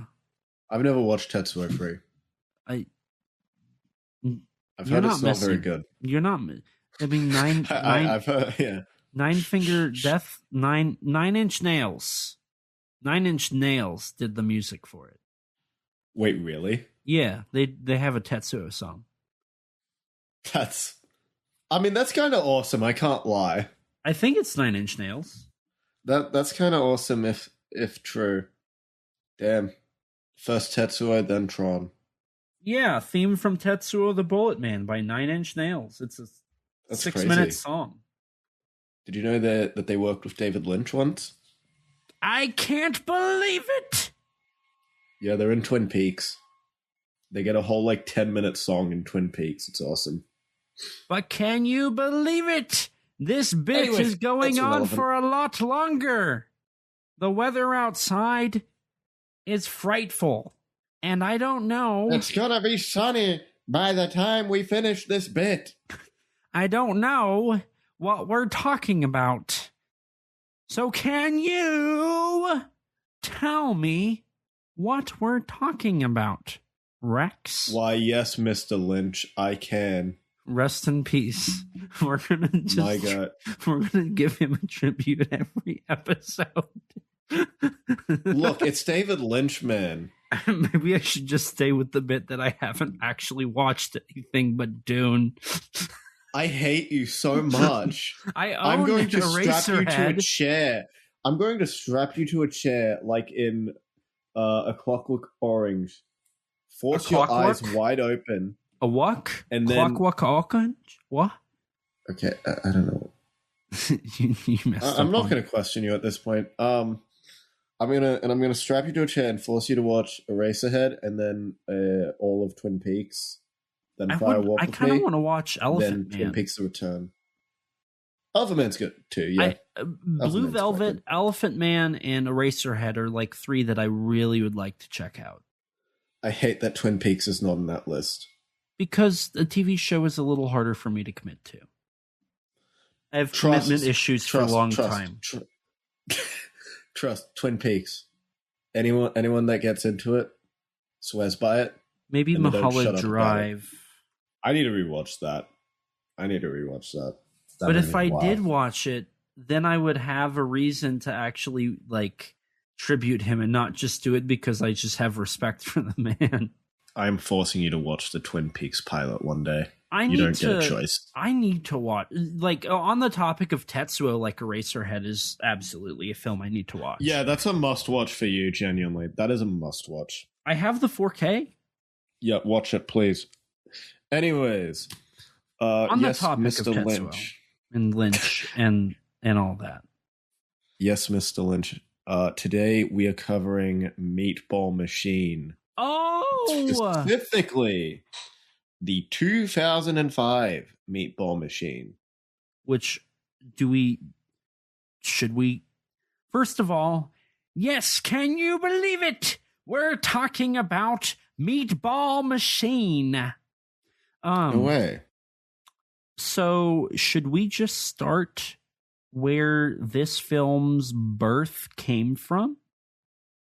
Yeah, well, this film comes from a 1999, what I thought was simply a 13-minute short film that I had no idea until researching for this episode was actually a full 70-minute feature that had just been cut down.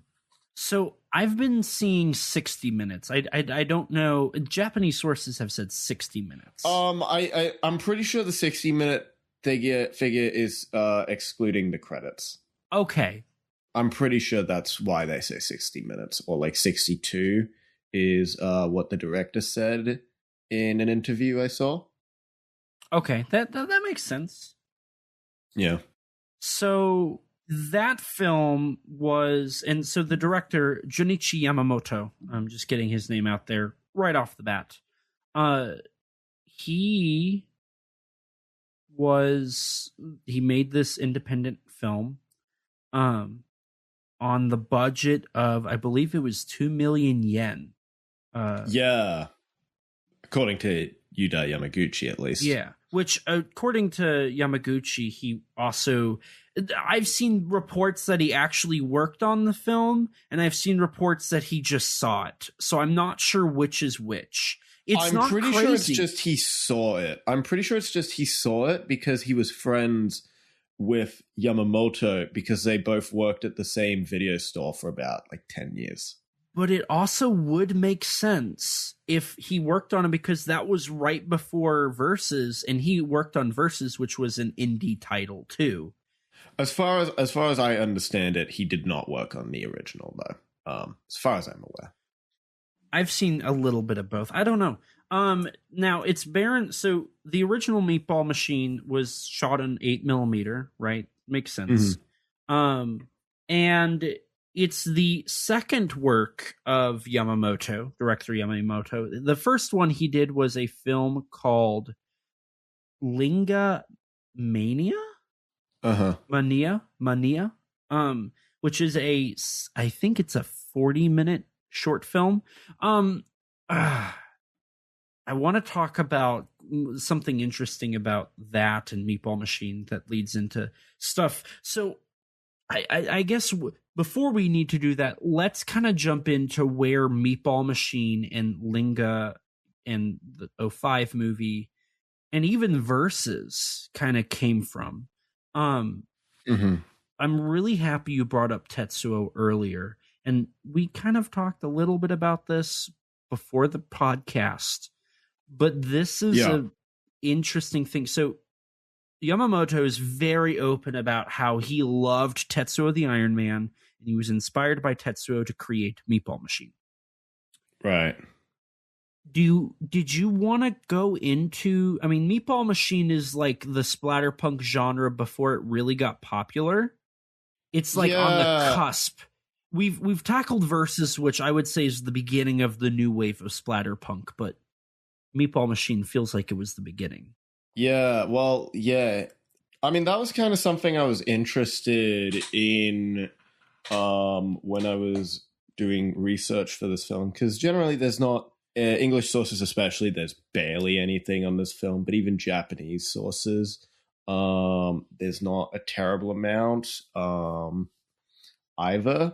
So when I realized, okay, I can get some things from like interviews and like the making of and some other stuff, but when I realized there wasn't going to be too terribly much on the production side, I was interested in, well, where is this film sort of place in history? And it was like, well, why? Like, what was up with that sort of? What was up with the rise of the splatterpunk genre? So yeah, I kind of like, yeah. So obviously, Tetsuo the Iron Man is a big influence on this film.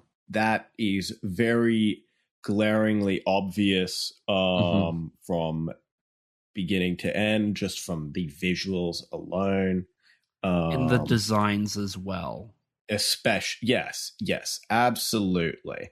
So it's Tetsuo the Iron Man, like it coming out in the 80s, it brought about like a new wave of Japanese cyberpunk or Japanese extreme cyberpunk. Now, let me ask you a question, because it came out in 89, so it was more so 90s than anything. But another title I think of when I hear the word cyberpunk, and we're talking about Japan, and even Tetsuo, the name itself, I also think Akira. Now, I haven't watched Akira. Yes. You might have. So Akira and Tetsuo the Iron Man are the two films I think of when I think Japanese cyberpunk, more an extreme gore, splatter, over the top stuff. Now, admittedly, I actually have not seen Akira. Okay. But yeah, I mean, at this Japanese cinema, like at this point in time when Tetsuo came out, there were a lot of violence and sex had been on the rise for years in Japanese cinema and just Japanese media in general. The reason this film is so splattery and gory and whatnot kind of comes in as a bit of a counter, a bit of a response to what was coming out at the time of Meatball Machine. So you had films like Ring and whatnot that were very, very subdued compared to what many would expect of the horror genre in terms of violence and sexual content and whatnot. So like Japanese extreme cinema, the idea of Japanese extreme cinema has been something that has kind of evolved over the years as, different Japanese new wave was what first, and also the rise of Pinku in the 1960s is what first, and the counterculture movements at the time brought on a lot of changes in the film industry. So a lot of new sort of like taboo was being exposed to audiences. And then in the 70s, you had, as cinema was dying more, you had a new wave of exploitation in the Pinku films. Youth violence then became a popular topic in rebellion in film. So you had a lot of gang warfare and whatnot. And then at this time, you also, around the 70s, you have like a rise in violence in manga from such as Devilman from Go Nagai, which was a groundbreaking work for a lot of its violence in 70s, for a lot of its violence and sexual content in the 1970s shonen manga. It was very much pushing boundaries, and that would go on to inspire a great deal of the manga and anime industry throughout the 70s, 80s, and 90s. And the reason why I bring all this up, because currently this is a lot of just like relatively disconnected different like movements, I guess, of sorts in the Japanese film industry, is that Yuda Yamaguchi and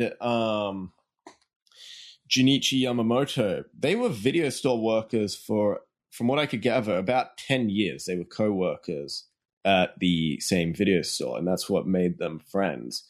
And then around this time, and so they were movie buffs that had seen a lot of these, that were into a lot of these cult films. Maybe not all of these movements necessarily, but they were definitely into violent and gory movies. They were into tokusatsu. Junichi Yamamoto on Twitter is very clearly a tokusatsu fan and whatnot. And then obviously at this time there was like the V cinema rise of violent movies and very sexual movies in V cinema that sort of were trying to one up each other to sort of stand out in the video rental market. So you've got two people who are basically just immersed in that because of their position in life alone with their jobs. And so they were fans of this stuff as well as American slashers at the time. And so when movies like Ring and Spiral came out, and they weren't big on the fact that gore was kind of out in Japan for movies like this, and so Meatball Machine's much more bloody approach was in some regards a bit of a response to that. So a couple things to kind of fill in a couple things and elaborate a little bit. So Meatball Machine is made by people who, like you said, worked at a video store. In the 1990s, that was when snuff films became more popular in the Japanese home video market. You had the Evil Dead Trap films, which were produced by Japan Home Video. You had the Guinea Pig series. Stuff like that was put on shelves right next to Disney films. They did extraordinarily well. And then there was controversies with a child murderer, if I remember correctly, in the early 90s that kind of put an end to it. Yes. And that is what led to the lack of intense, gory horror films. That's why after Evil Dead Trap 2, Hideki, Tetsuo 2 Body Hammer is, lesser in terms of the graphics. And just in general, you do see a dip in quality and a return to stuff like Hideo Nagata's is it Don't Look Up and whatnot. It's Scary True Stories, of course, was in the mid-90s, where you have more of these supernatural characters, dead wet girls, if you will. Right. The gory Japanese home video market was really popular in the late 80s. That's where it really gained a lot of popularity. And then V Cinema with the Yakuza films was trying to become more popular. There were things where there was analytics taken at the time that people would just watch the action stuff and then they would just call it good and return the tapes. Like that was what people were interested in. And when you had less of that and more story stuff, people were less interested. And so that's when Toei introduced the V Cinema line and brought this whole concept of violent, action-heavy stuff that runs for 60 minutes. Look at stuff like Kamen Rider Shin Prologue, Kamen Rider J, Kamen Rider Zeo. They're a little more violent. They're a little more action-heavy, less talky. I mean, the original Hikaider is that way as well. That was something that was being considered at the time. And it's kind of funny. This is a kaiju podcast primarily. So relating that to kaiju a bit, we are seeing that in the world of kaiju, where stuff that doesn't feature kaiju as prominently, such as Godzilla 2014, Shin Godzilla, Hoshi 35, stuff like that, even like Yuzo, the Biggest Battle in Tokyo, general kaiju fans will say, I wish this had more kaiju in it. I wish it was more action heavy. I wish the monsters were on screen more. And you get stuff like Godzilla Kong, The New Empire, or Godzilla vs. Kong, which is more aimed at the masses to get people interested to watch these things. Which brings us to where Meatball Machine truly comes from. So Meatball Machine, I would say the story begins obviously with the influences from Tetsuo, but even then Yuda Yamaguchi worked with Ryuei Kitamura on Versus, and I think Down to Hell as well, which those were inspired by Evil Dead. Those were inspired by American films. And this is where you go back in time in Japan somehow, every time Japan tries to make American stuff the Japanese way, it becomes more stylized, more visually interesting, more detailed than the American counterparts, like Beast from 20,000 Fathoms to Godzilla, like any of the John Ford Western films to like Seventh Samurai and Yojimbo and whatnot. Kitamura, Yudai Yamaguchi, and that generation of filmmakers were trying to create something based on what they saw in American cinema. And what's really interesting is at the time of this kind of underground push for a different type of horror, you had what was popular, which was the Dead Wet Girls, which grew in popularity overnight. You had Ring, Rasan, Ring 2, Uzumaki, Tomie.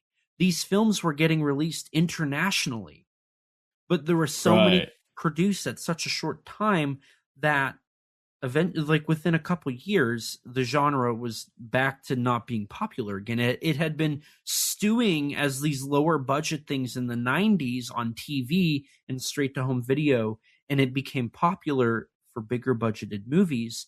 And then you saw it very quickly. Uzumaki is actually a great example where director Higuchinsky wanted it to be a mystery movie. He didn't want it to be a horror movie.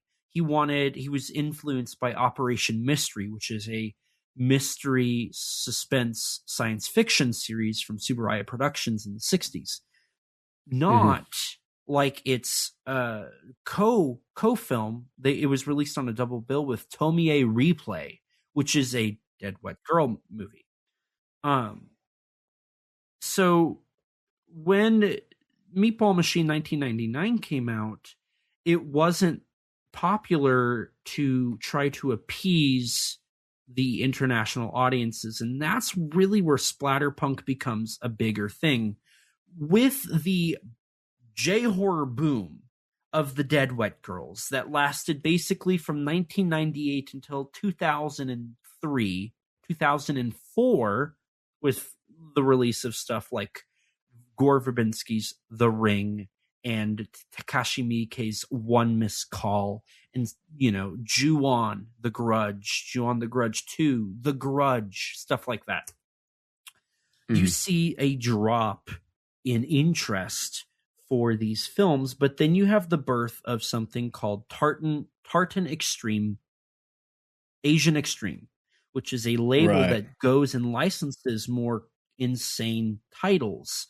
Then they started looking for those more obtuse Japanese films that were very different from Ring. And the idea, Kill Bill's another that came out around the same time, these more action-heavy Japanese influenced films.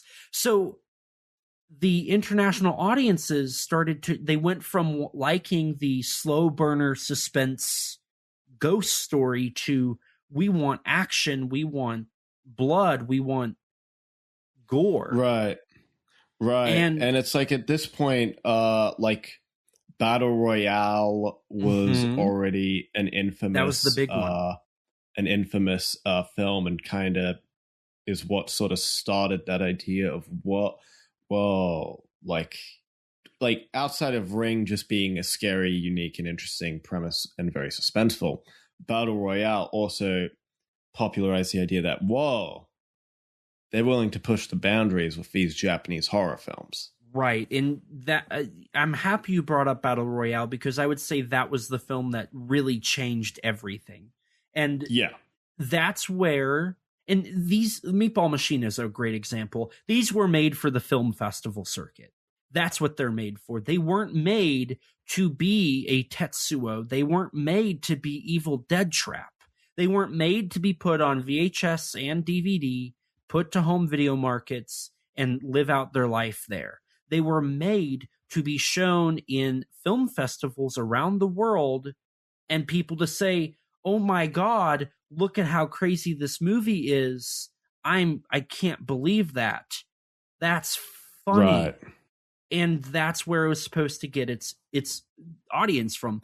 And Meatball Machine, what's really interesting is Versus did it. That's what really kind of started it. I think you could argue it was Versus and then Battle Royale. Battle Royale not being an indie production, but being one of the forefronts of like, oh, if you guys are interested in this, like we could make something for a quarter of the price and it be similar. Yeah, but I also think what's interesting with this is obviously like Meatball Machine doesn't necessarily start it, but it is one of those early examples of that splatterpunk genre that then becomes a bit more popular in the West when like Sushi Typhoon appears and starts like when co-producing. Nikatsu. When Nikatsu got involved. Yeah. But I think the timing of it is also really funny because when this happened, like it in some way it's almost how the Japanese industry was film industry was like competing with the shift in the Western interests almost from the slow burn Japanese horror to the very next trend, which was Saw and Hostel and the torture porn wave of horror movies, of very extreme, very bloody films. I mean, the Saw series started in 2004. Hostel came out in 2005. And so Saw was very popular throughout like the mid to late 2000s when a lot of these splatterpunk films were coming out. Mm-hmm. See, I haven't seen Saw, so that's something I hadn't connected yet. But you're absolutely right about that. And when I think about a couple other films that you could easily loop into this genre, Battlefield Baseball, which came out around the same time, actually. I think it was like a year earlier. Yeah, a year or two, something like that. That's another one of those early examples. It was 2 years earlier, Battlefield Baseball. And it does, I think with Battlefield Baseball, it really establishes the genre and who's involved with it. Because Yuda Yamaguchi, Tak Sakaguchi, Ryuei Kitamura worked on that one as well. These are all following the Ryuei Kitamura kind of craze, because Versus did extremely well. And I keep going back to Versus, but I genuinely believe Versus was the birth of this. It was extreme. Oh no, I agree. I feel like Versus is one of the first examples of one of those very early examples of this splatterpunk genre. Certainly one of the first big examples of it. Which I'm really trying to think about other titles after Versus that would fall into that exact genre, and I can't think of it. Like I think Versus, and then it's Battlefield Baseball, and then Meatball Machine. That's something I'm gonna dive into more because this is our first. Versus was our first, but I think this is our second splatterpunk movie. I think you could go as far. So something that I do find interesting is this genre did impact the kaiju genre with Death Kappa. Death Kappa is absolutely like the product of Sushi Typhoon, Nikatsu, splatterpunk, the whole shebang. Yeah, definitely. So getting kind of back in here to the story, Meatball Machine is one of those early examples, and it really shows in various things. If you're ready, we can kind of dive into where the birth of this film really took place in. Okay. So Yuda Yamaguchi obviously was a fan of the film, and so he wanted to remake it. But he wanted to be he didn't want to direct. He wanted to be the supervisor. He wanted to be a producer. And so he approached a friend of his, a producer by the name of Yukihiko Yamaguchi, who worked at King Records. He had previously worked with this Yamaguchi on Tales of Terror, which was a TV show in 2004, I believe. And Yamaguchi expressed interest in this film.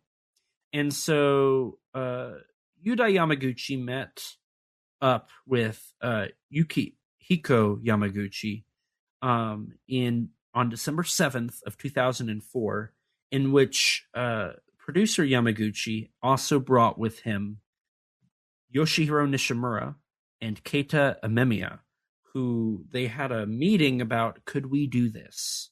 What would it look like? And they left this meeting with the decision of, okay, we're going to do this. Yamaguchi, however, had to figure out who would direct it. He didn't want to do it, and he really wanted his friend to direct his movie, Junichi Yamamoto. Like, he just wanted him to come back and remake it. But Yamamoto at the time had no feature-length films under his belt besides Meatball Machine, which is an 8mm indie film. Everything he had done was low-budget indie short films, pretty much. Right. So it was a hard sell to get him involved in the production in general, outside of obviously being the person who came up with the story.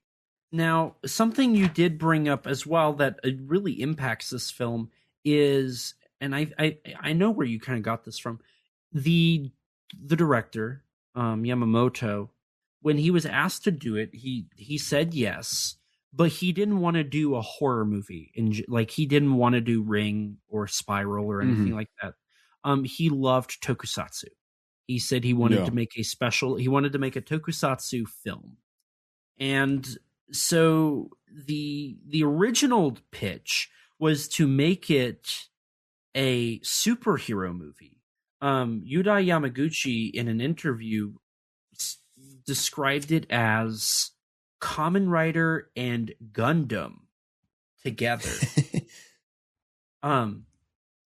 Which I haven't watched Gundam. That's more your speed. I've seen a little bit of Kamen Rider, and I can see some of that.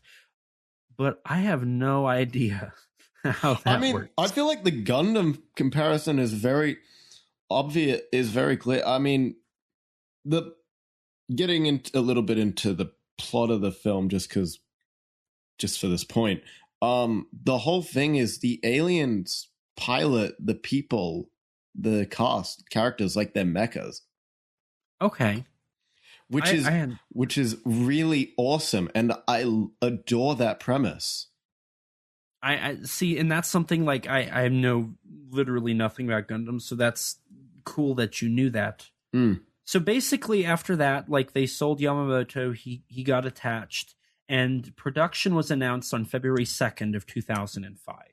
And the big task was Keita Amemiya was creating the designs. But they were like, you don't have a budget. And Yoshihiro Nishimura was like, well, I'm going to do it anyway.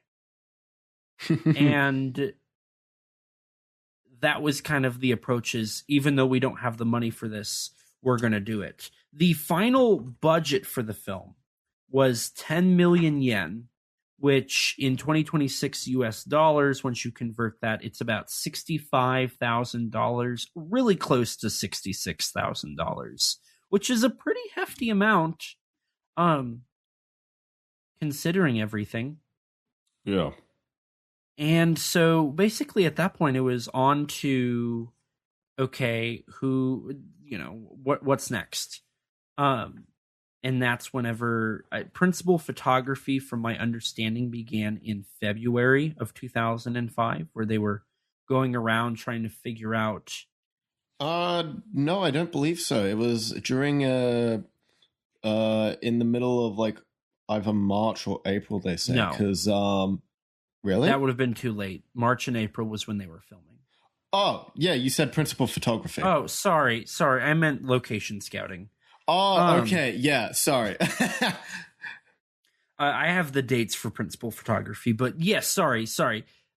Location scouting began in February 19th to be exact. It was shot in Tokyo, to my understanding. They shot it all there. And the budget they had called for only 5 days of filming, period. But that's not how it ended up going. More on that later. The initial script they had was completely different from what the film ended up being, which I don't have many details on what that means, but they did redo a lot of it.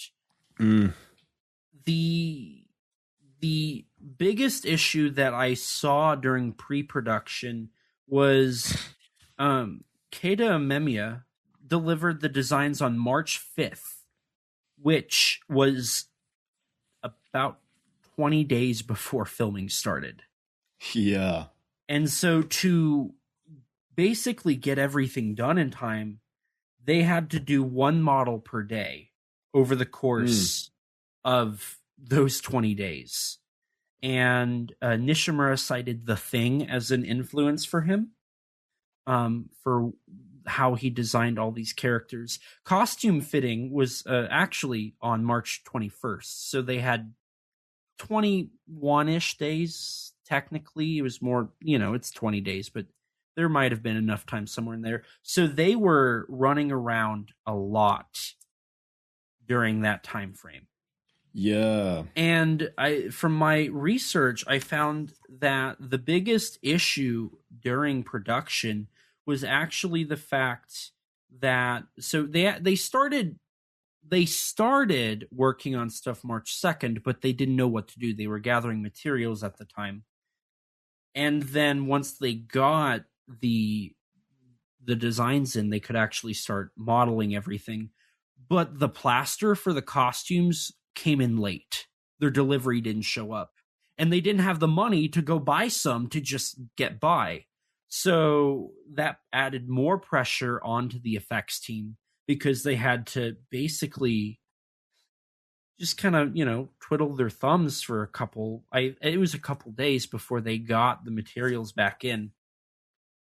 And that really started the problem with pre-production for Meatball Machine. On the other hand, Nishimura has went on record stating that he prefers to make unrealistic stuff. So while if you've seen his films, you know what I'm saying. But if you watch Meatball Machine and you look at some of the gore effects, you might say, oh, that looks fake. But in all reality, that's what he wants. He likes props to look like props. He doesn't want it to be realistic. And so, thankfully, with this tight schedule, they still were able to probably get exactly what he wanted from it without having to really fight much. Yeah. Yeah. Did you mention when they filmed? Sorry, I can't remember if you said that already. I haven't got there yet. I figured we would address some of the casting. The lead actor for the film, which we'll get into all the stuff he worked on, but Issei Takahashi was cast because he worked with Yuda Yamaguchi on The Great Horror Family, which was a 2004 as did one of the show. other cast members. Yes. And then another interesting thing was one of the cast members, the leading lady, on Ayano Yamamoto, wasn't actually supposed to be in the film. She was not the first pick. The producer wanted somebody else, but eventually he was convinced to go with her, and that's how we got her in the leading female role. So I don't have the exact date. I want to say it was March 25th, but I could be wrong. So it was shot the last week of March until April 1st. That was when they wrapped filming. So they had roughly, it was a total of 20 days We'll talk about that here in a second. It was a total of 20 days for filming, and I want to say it was March 25th through the 1st, so that would have been 6 or 7 days, which makes sense, roughly a week. For most films, this is something when I talked to Minoru Kawasaki a couple months back, he shared with me the information that an Ultraman episode that runs 25 minutes is expected to be shot in 3 days. So basically every 30 minutes is 3 days. And with that taken into consideration... Which is crazy to me. Yeah. With that taken into consideration, this is a 90-minute movie, so which it wasn't supposed to be. But so when you take that into consideration, it should have been shot in about 12 days. And they ended up doing 20 days. And part of the concern was with Yamamoto being a brand new director, he might not be able to do this right. And you might be thinking like, well, Yamaguchi was on set, right? He was the supervisor. He's credited as co-director, which was not supposed to be the case. More on that here in a minute. He only showed up the first and last day of filming. He did not want to step on Yamamoto's toes. So he only showed up the first day, and then he let him film, and then showed up on the last day. So for the most part, it was this brand new director working on this film with people who were relatively more new to the film scene. There was a handful of people that were involved that had worked on things. Tak Sakaguchi was one of the stunt directors, along with the guy who worked, the main guy who was on Final Wars, which I think you can actually see very similar action at certain scenes. I hadn't noticed that, but interesting. So it's definitely, from everything I'm saying here, like for me, reading into it, it was like, okay, this is not setting up to be very good. And I just checked, I do have a date, March 25th through through April 1st. So that's when they started filming. That was the initial filming. A couple things that were changed that I do know of is if you look at Amemiya's original designs, they're more mechanical. They're more cyborg-like. But Nishimura was given the okay to kind of have some creative liberties as long as the original like silhouette was still the same. And so he went for more of the fleshy looking designs. Right. Yeah. More akin to his gory style seen in like Anatomia Extinction. Yes. Which I forgot to mention, the whole like Anatomia Extinction, the other title that Yamamoto worked on, Meatball Machine, these were all mid to late 90s shorter end movies that eventually would go on to be remade to a certain extent. Even Battlefield Baseball would get remade about a decade later. So this is kind of that early on. The only one that didn't get remade until semi-recently was Versus. But that's because Kitamura was actively saying he was going to do one, but ended up not doing it, and then people made an unofficial one. Which, was interesting to say the least, that, all this stuff kind of got remade and became bigger projects aimed at an international audience for the film festival circuit. And so once filming wrapped, they went into post-production in April and May. But that's when things get really funky with this movie. Yeah. When they were editing the movie and they saw the project coming together, they just were not satisfied with how the film was looking. Yeah, and when you look into it, so essentially the stuff that was shot was about 60 minutes. It was about a 60-minute film. Because the climax is basically what was added in, which is the ending. And then I think there's a couple other side things that show up earlier in the film that were shot much later. Like the scene with the truck and the kid, it seemed like was filmed in the reshoots. That wasn't, I don't think. Really? It sounded like in the interview that Nishimura did. Because he talked about that as being part of like when he was working That's right. with Yamaguchi. Yeah, you're right. I think that was a reshoot. The whole ending was reshoots. I want to say the fight with the they're Narcoborgs?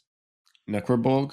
Necroborgs. The fight in the middle of the movie with the one guy, I think was reshot, was a part of the reshoots. And then all of the little alien scenes was reshoots.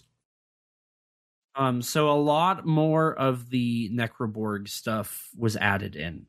So that's probably why people were saying it was not satisfying, is because they didn't show off that stuff.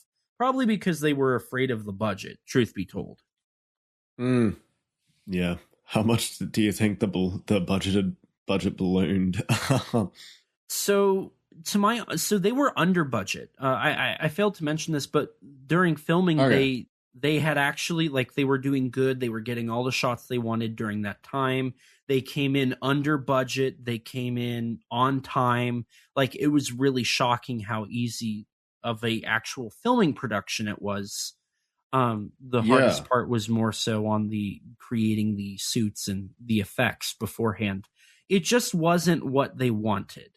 And so from what it sounds like, they had actually gotten to the point where they had a rough version done by the end of April, because on April 20th, storyboarding for additional filming began. But the cast wouldn't be available until August. So they had to wait until August to get back in and film the rest of the movie. Which is where tragedy really came down. Yeah, where the director, Yamamoto-san, ended up falling ill. And the problem was they couldn't delay it anymore because they had to get it out by the end of the year. They were eyeing the Tokyo Fantastic Film Festival, sorry. And so they couldn't be late. And so it was like, okay, if we don't film it, then it's not going to happen. And we have this 60-minute kind of whatever movie. By that point, they probably had already shot all of the alien miniatures, because the filming for that occurred at the Nishimura Film Studio, July 10th through the 13th. So, so they shot for 5 days and then an additional 3 days for the miniatures. So we're up to 8 days total so far. And now it's like, okay, what are we going to do? Yamaguchi he just was like, hey, can I just finish this? He didn't want to do it, but he had to. And Yamamoto was like, please do. And so that's when location scouting began on, from what I can tell, August 5th. Which is funny because location scouting was August 5th and filming began August 6th. And they shot from the 6th through the 16th. So an additional 10 days. So that's up to 18. And then I guess you would count the additional days, because there's actually 4 days if it's the 10th through the 13th. And there's 11 if it's the 6th through the 16th. So you add those 2 days, there's your 20 days. It was shot in 20 days. Which tells me that the film absolutely was not going, like, in the context of that, the fact that this took 20 days to film for I think it's just shy of 90 minutes. No, it's just shy. Let me start. Yeah. It's just shy of 90 minutes. And so the fact that it took that long, like that, there was probably a feeling of, oh boy, what's gonna happen? I feel like. That being said, Yamaguchi, Yamamoto, and Nishimura especially, all were still very positive about the film, and they probably were, they helped boost the morale for the entire team.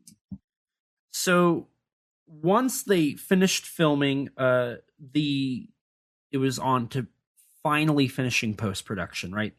We had the CGI that needed to be used, which they used a video composite software named Inferno for it. I guess that was one of the leading types of CGI software you could use at the time.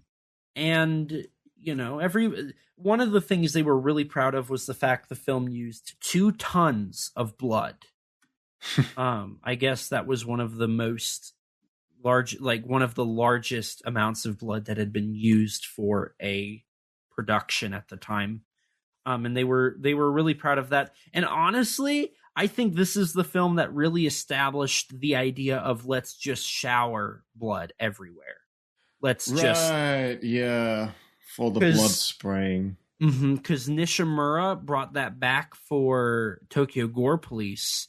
They use it in Deadball, Hell Driver. Right.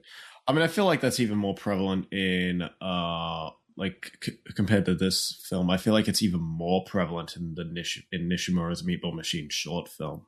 From what I remember of that short. And so post-production would last all the way until they had a rough cut for the crew to watch to give notes on September 16th of 2005. Now, bear in mind, the Tokyo Fantastic Film Festival was October 14th through the 16th, and they had to send it in beforehand. So we are 1 month away from it, and they probably have 2-3 weeks before it has to be sent in. Thankfully, they wrapped post-production on September 30th, 2005, and they were able to submit it into the film festival, in which that is where it premiered, was at the Tokyo Fantastic Film Festival. It then later got its full theatrical release. It was a circuit, so it got shown in one theater at a time, and it began its theatrical run September 23rd of 2006, and then later got released to DVD on February 7th of 2007. Yeah, is there anything too much else to cover on production? I feel like that's mostly I feel like that's everything that I've got.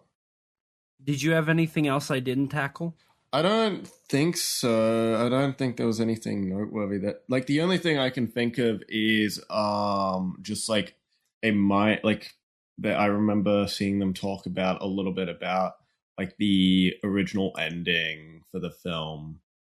The ending changed the last scene changed a little bit because of budget. It was originally meant to be a little bit bigger in scale, with it being set, that final sequence being set explicitly in outer space and showing like this sort of like showing like a civilization of these aliens watching the battle between meatball machines. But otherwise, I think that's it. Yeah, to my understanding, and maybe I understood it wrong, it was the two main characters were going to run. They were in a Coliseum thing. They were going to run and meet each other in the middle, and it was going to be like their advanced forms or something, with like thousands of these aliens watching. But like you said, due to budget, that got cut. I guess one little fun fact that I saw was, during the post-production phase, the color grading. This film has an interesting color grading. It's very mid-2000s. It's a lot of oranges, a lot of yellows. It's a very washed-out film, similar to like Godzilla Final Wars. The color grading was actually entirely built upon how the blood would look. They really wanted the blood to be one of the highlights of the film. And a fun little thing you can do is when you watch Meatball Machine, is the intention was they describe it as a romance movie. Watch the film, and any time that they wanted to have a romantic rain scene, they replaced the rain with blood. And that was how they were making it romantic with blood instead. Well, with all that being said, do you think it's about time we get into the film itself? I think so, unless you have anything else you really want to add there. Not really, to be honest. So yeah, the film begins putting us straight into the action of sorts after a suicidal man attempts to hang himself. He gets, before he is able to hang himself, he is attacked by one of the alien machines and is possessed. We get straight to the gore as two of these necroborgs duel it out, and a mysterious man takes the winner. Did you get any like Predator vibes, or like were you like, oh god, it's gonna be horny with all these tentacles? Did you have any feelings like that? I mean, for the record, I've seen this movie before. Okay, I've watched it once before. Okay, me too. I was curious if you had seen this before. Yeah, I have. And I'd seen like the short before as well. So yeah, I didn't really get a Predator vibe necessarily with this. I did.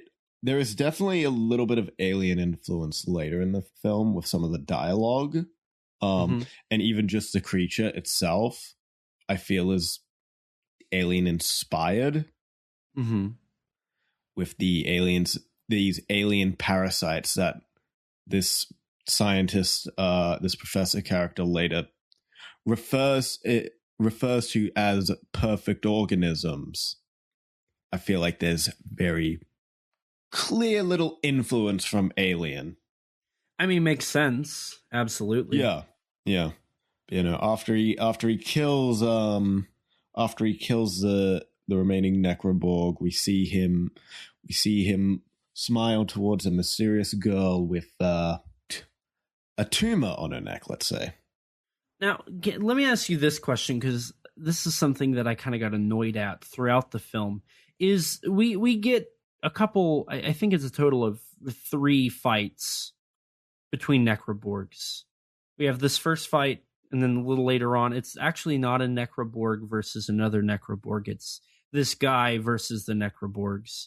And then we get our 2 main characters fighting at the end. I almost felt like this side story of the necroborg killer, that's what I'll call him, was like a huge waste of time. Yeah, I mean, he as a character, he's kind of mostly here just to provide us exposition later. I did read up that the original and then also to give the main character the necroborg later. Yeah, which I felt like could have been from any, like, I feel like both of those things could just be done by anybody or anything, and it wouldn't change the plot. I do know that there's apparently a longer version of the film, which is interesting. I kind of wish they would have included some of that, which that longer version had more of the side characters. So specifically, probably this doctor and this mysterious girl, they were going to have more to do in the movie than what they ended up getting. Right. Yeah. Michino is a character who's kind of bit of a nothing burger. Yeah.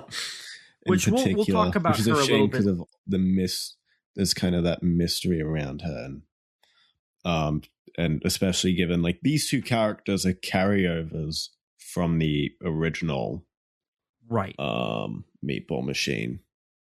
Which this isn't a sequel. Like, I do want to establish that this has really no connection to that original one. Whereas, like, it's a remake. Anatomy Extinction, like, if you, from what I've at least looked into, it's actually like a prequel. It's very loosely connected, but it's like it's technically canon to Tokyo Gore Police. This film is entirely separate. Mm-hmm. But right off the bat, I do appreciate the gore effects we do get. I think it really showcases just kind of what you're in for. Yeah.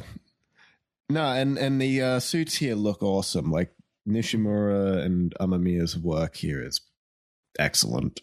Yeah. Really, Nishimura's work with the suits and the gore ends up being the highlight of the film. Like, I don't want to be that guy who like watches a cult movie and all they appreciate is like the obvious like action and exploitation stuff, but it just kind of is the best part of the movie. It's very so I'm just going to get this out of the way. Like, I was going to bring this up at the end, but I'm going to get it out of the way now. Nishimura spent a year on this film. December of 2005, and he was still he was attending the showings up until December of 04 to December of 05. He was still attending theatrical showings. He did the interviews. In December of 05, he went and he pitched it. He shot Meatball Machine Reject of Death, which we will talk about down the road. That was him. And then he went on to make his own Meatball Machine full-length film in 2017, Kodoku.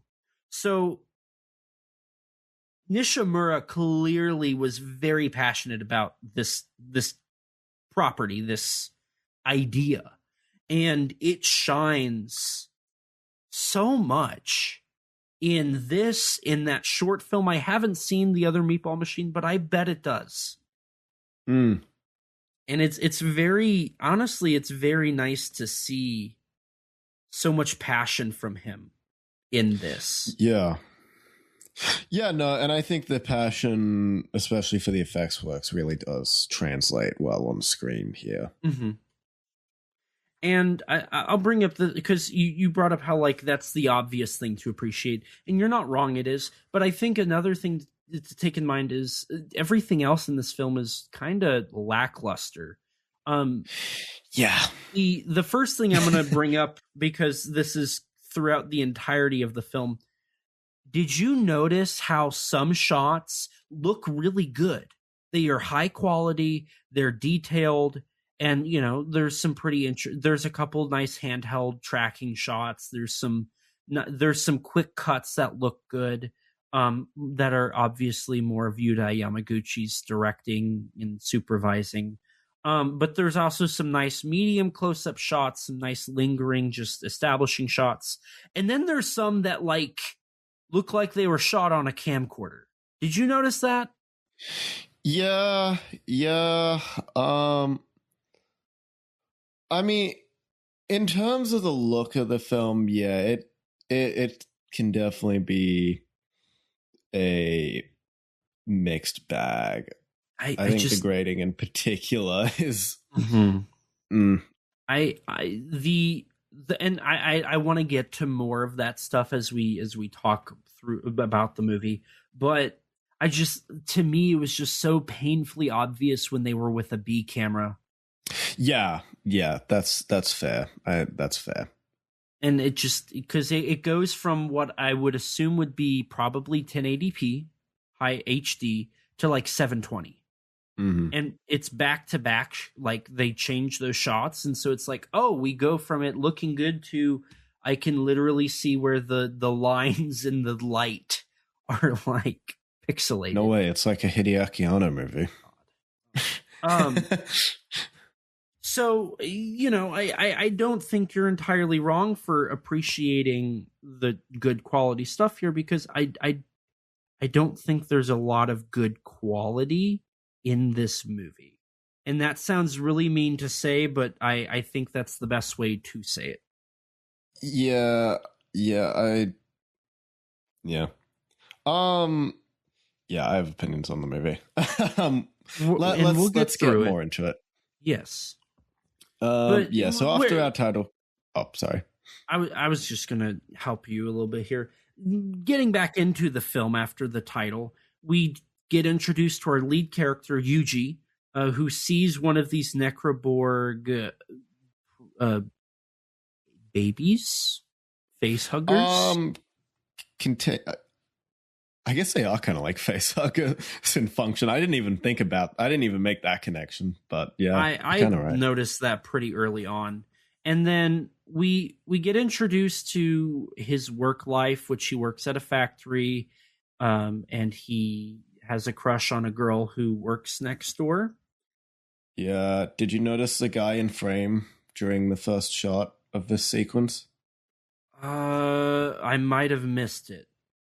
Like when he's sitting out for lunch and it's like that wide shot of him. He's on like the right side of the frame and most of it is like just like the bushes and whatnot, and then the fence to the other place.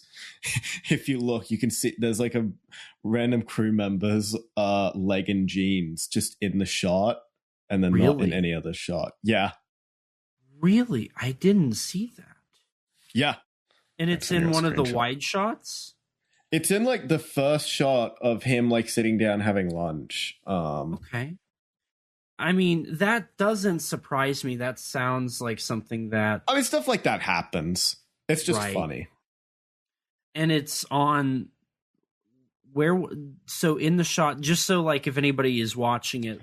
it's like in like the right side of the frame, like bottom right corner.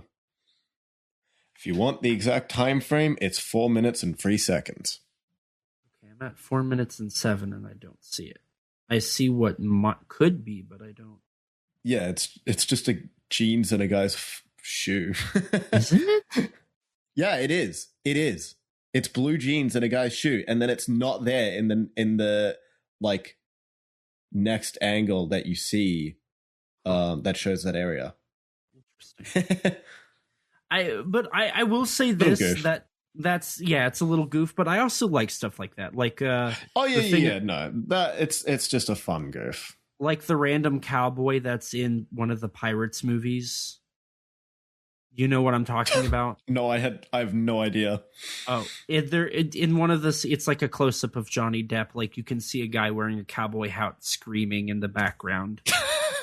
It's funny. Like, and that's stuff that like it happens and it is a little like it takes you out of the movie, but it's also like that's fun. You know, that's just a fun little thing. I will say a cowboy is a bit out there, but it is fun. Well, the crew member was just wearing a cowboy hat. That's funny. Yeah.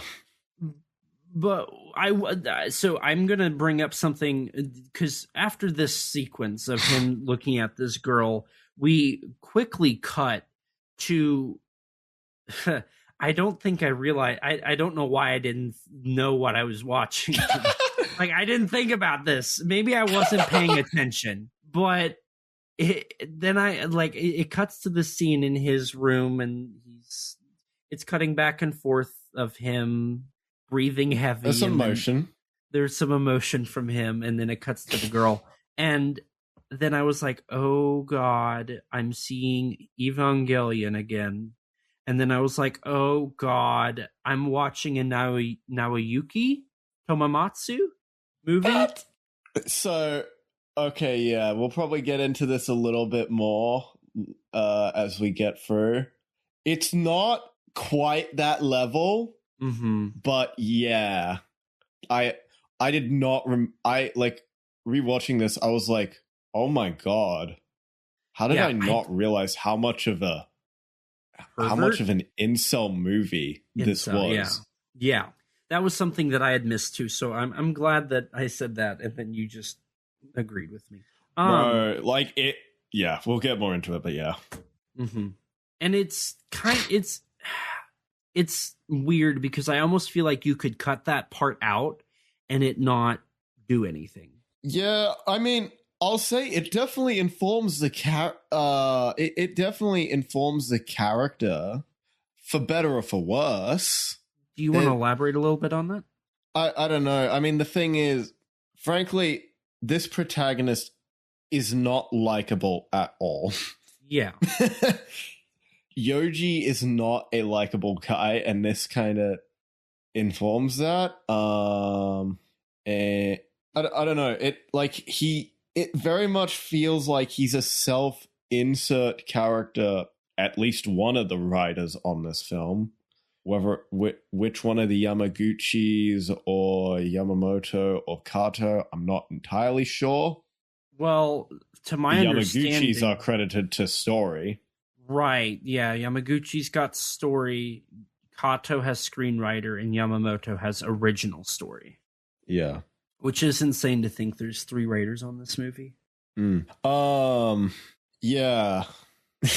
Yeah. And so this is where it gets weird, is then so I will say this room, I feel like this is where the Tetsuo vibes kind of, and it shows up later too. This room, it's a 4x5 room. I think that's what it's called. Mm-hmm. Feels very reminiscent of, it was Tsukamoto's actual apartment for Tetsuo, but it's this tiny room. It's very messy, and this is where like our main character and eventually the female character will show up at. And it feels very much that like, okay, so this is a little bit of a homage to Tetsuo, like just in the design of where the location is. I mean, maybe. I don't know. To me, it just came across as like where this guy lives, and it's not too ideal. It didn't specifically scream Tetsuo to me. Fair enough. But that's just kind of how, because there's not a lot of Tetsuo influence in this movie. I think there's a little bit, but not a whole lot. There's more here in a couple minutes, actually, in terms of like the film. But I feel like that was one of those decisions where it was like, I want to do a room like this. Mm-hmm. And it's this, really cluttered small room. Yeah. Yeah. But regardless, as he jerks off, after he finishes, his friend comes in the room. Doesn't come in that way. He comes in the side door, He comes in the side door. Yeah, and so we establish this guy to join the body count later. Right. Meanwhile, a Necroborg takes over a kid, and that then gets run over by a truck driver who then dies, or assimilating him. Yeah. So the transition from the previous scene to this stuff starts a very annoying thing for me, and that's this film is in love with fade to blacks and fade out of blacks. Did you notice that? It didn't really stand out, but you're not wrong. I hated it. It was like, oh God, this feels like a made-for-TV movie. And it's just because it's fade to black, and that's just very common for fade to black. Right. Commercial break. Yeah. Yeah, but we cut back to Yoji, and we get some establishment of his co-workers who are just ugh. Yeah, so I'd like to talk about this, because this is something I think is actually important to talk about. This movie gets very uncomfortable. The thing with it, and the reason I don't like it, because it's nice guy fantasy. Mm-hmm. Like it's like, oh my God, this personality, this like lonely guy has a crush on this girl, but then you've got like these like more confident jerks who are trying to get with this sweet innocent girl with some like horrendous dialogue and whatnot.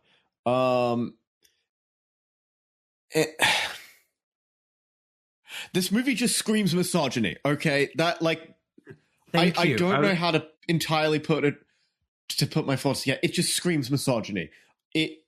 It screams nice guy entitlement throughout this entire first half, and it's so insufferable. So this is a couple things here.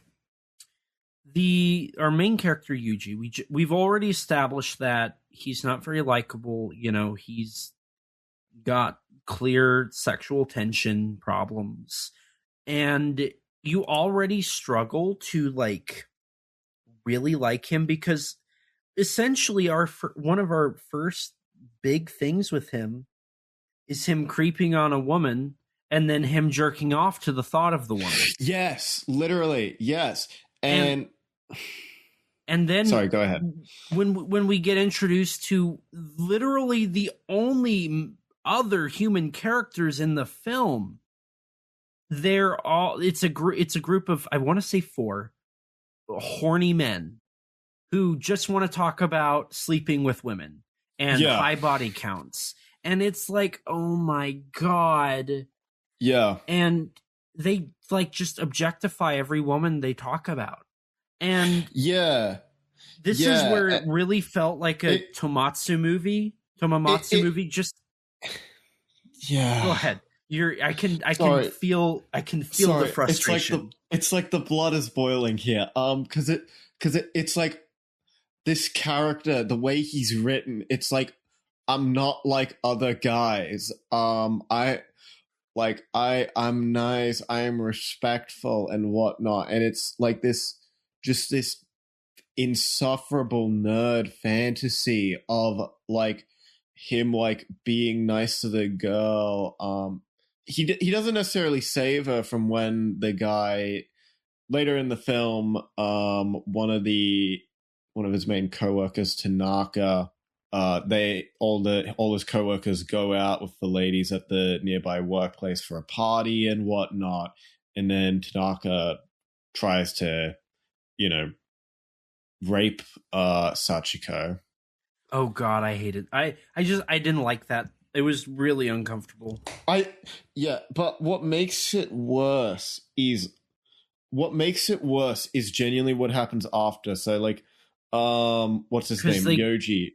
Yoji tries to help her. He gets beaten up, but and then she goes back to his place with him.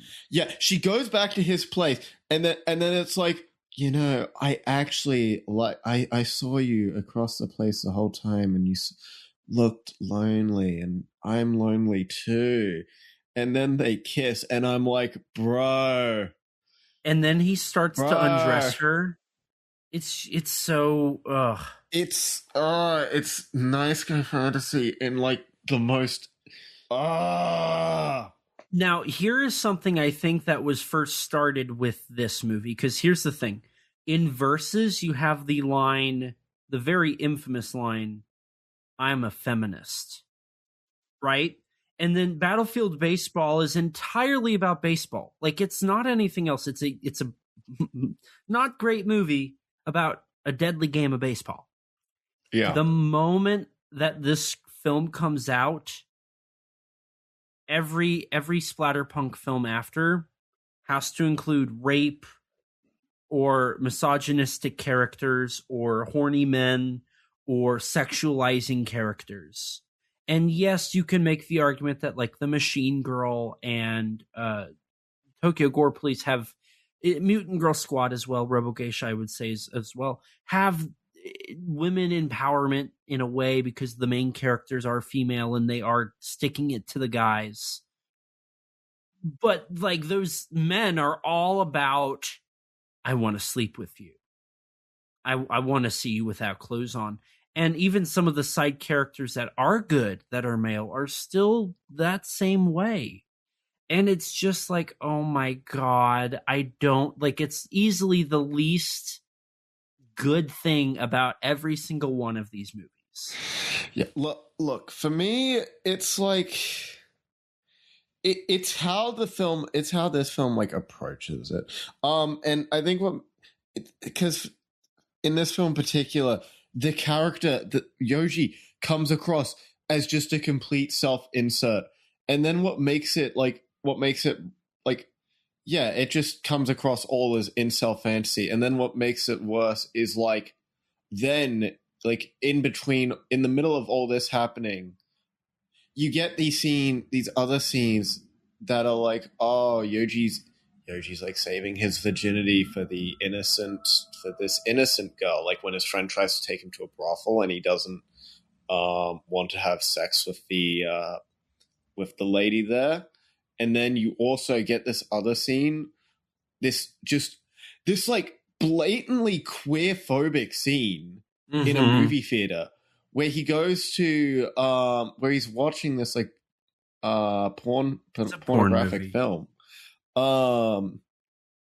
Which in of itself is like, oh my God. It's in character, whatever. But then you get this cross-dressing person shows up and just starts touching him. Yeah, just starts like sexually assaulting him. And then after he like rejects them, they beat him up and then tell him to be nicer. And it's like, bro, this is like in this already kind of misogynistic film. It's like we then just get this just like so blatantly queer-phobic scene. I'm like, bro, come on. You know what I mean? Mm-hmm. I don't understand why this movie has, because this is the issue, is this movie is so empty, and I'm really jumping ahead here, but none of the characters really have anything to them, that when these things come up, it's just like, oh, this is what we're doing for the sake of doing it. And unfortunately, that is also just a huge part of this genre. Like, it's a very racist genre. It's a very misogynistic genre. As you look into these films, like there's blackface, there's stereotypes. I think Battlefield Baseball also goes into it, I think. Yeah, I mean, look, these are, you could I'm sure these would class as exploitation films. Like they're in that absolutely. Sort of, that cult films like that. Look, that is unfortunately commonplace in films like this. Like, it's not necessarily something new. But in Japan, it's also so a lot more desensitized. Yeah, and it's just so blatant here, and it's like, it's like, oh my God. It's like I feel maybe I'm too woke. I don't know, but it's like, oh my God, it feels like I'm watching a movie from like the 60s here almost. You know what I mean? Or like the 70s. I feel like it's worse than that. Like, oh my God, sometimes. Because here's the thing, this is what I would argue, is films from the 60s, even like King Kong. They did it because that was normal. They did it because it wasn't taboo. It wasn't wrong. It wasn't bad. But as time went on, like the general consensus changed and it became bad, which is why stuff like that did show up in films like King Kong phased out. Yeah. But we're talking, 80 years after King Kong. Yeah, this is 2005. I mean, look, frankly, like misogyny, and like queerphobia, homophobia, transphobia, all that stuff is unfortunately like still very commonplace today. In the 2000s, it was also more commonplace. As far as I understand, anyways, it was very much more commonplace than it is now. But still, let me ask you a question, because I'm curious to hear your thoughts. Mm-hmm. So versus I bring up the line again, very obvious, like not wanting to be, oh, women can get down on their knees for me. You know, they're trying to, and like, and at the end, like, she does kind of have all the power in one way or another. She's kind of the key to all of it. Right. But then again, at the same time, she is also the damsel in distress role. True. But that's, I would say, more of a stereotype and not necessarily misogynistic or falling into. I mean, they still do that today. That's not something that's like. I'm not saying they don't. That like the damsel in distress trope doesn't still exist today. Obviously, it still exists. Look, there's arguments with that trope being generally just being rooted in sexism. I'm not an expert in that, so that's not really my place to talk about. Frankly, there are people who are a lot more informed on that topic who should be talking about that instead of me. So I'm not going to hone in on that specifically, but yeah. I'm going to side on Versus is not even in the same conversation as later splatterpunk films. Oh, Versus is not in the same conversation as this with regards to like what is actually happening here. Absolutely not. I agree.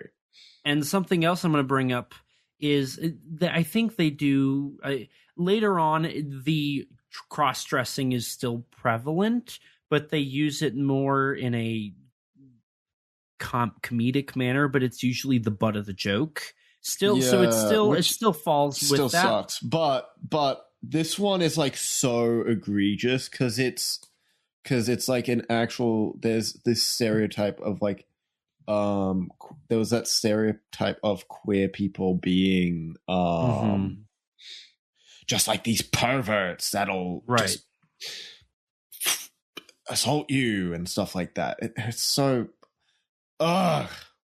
But what I was going to get to is you look at a film like Tetsuo the Iron Man, which a lot of people have read into the fact that at the end of it, it's two guys who kind of are married. It's very queer. What's the phrase? Queer coded? That's right. Yeah. Okay. Yeah. So they like these two films that are kind of our main roots in the genre. I don't remember Entomia Extinction. I can't comment on that one right now. But these two films that are obviously the building blocks of this genre don't even, like, in some regards are on the exact opposite end of this, and on other sides just don't even remotely go near the same the same ideas. And it's insane that the genre went there, right? Like there was no like, it's kind of there, it's kind of not sometimes. It went from it's not there to, oh yeah, this is the genre. And it's just very jarring. And I think to me, it is one of those elements of this genre that I check out of. And I think Death Kappa does. I don't recall if they do it with any homophobic or like anti-LGBT or anything. I can't remember. I can't remember. But what I was going to get to essentially was it, like, that stuff brings down these productions very easily for me. Yeah. Just because it is absolutely my taste. Maybe there's people out there who do enjoy, maybe they view it like Tropic Thunder. It's a parody. It's satirizing on the idea. I don't necessarily agree with that. But I could like that argument really depends on the film. But I could see somebody trying to make an argument like that. And, neither of us are, so I'm not going to really dive into that. But I could see somebody trying to make that argument. But for me, stuff like this does not read as a satire. It does not read as a parody. It reads as something that is meant to be the butt of a joke. It's meant to be kind of offensive. It's meant to be uncomfortable. Mm-hmm. In a negative light, not uncomfortable of like, oh, I understand why we shouldn't think that way. It's, oh, that's how people are thinking, and that's what they want you to think. That's uncomfortable.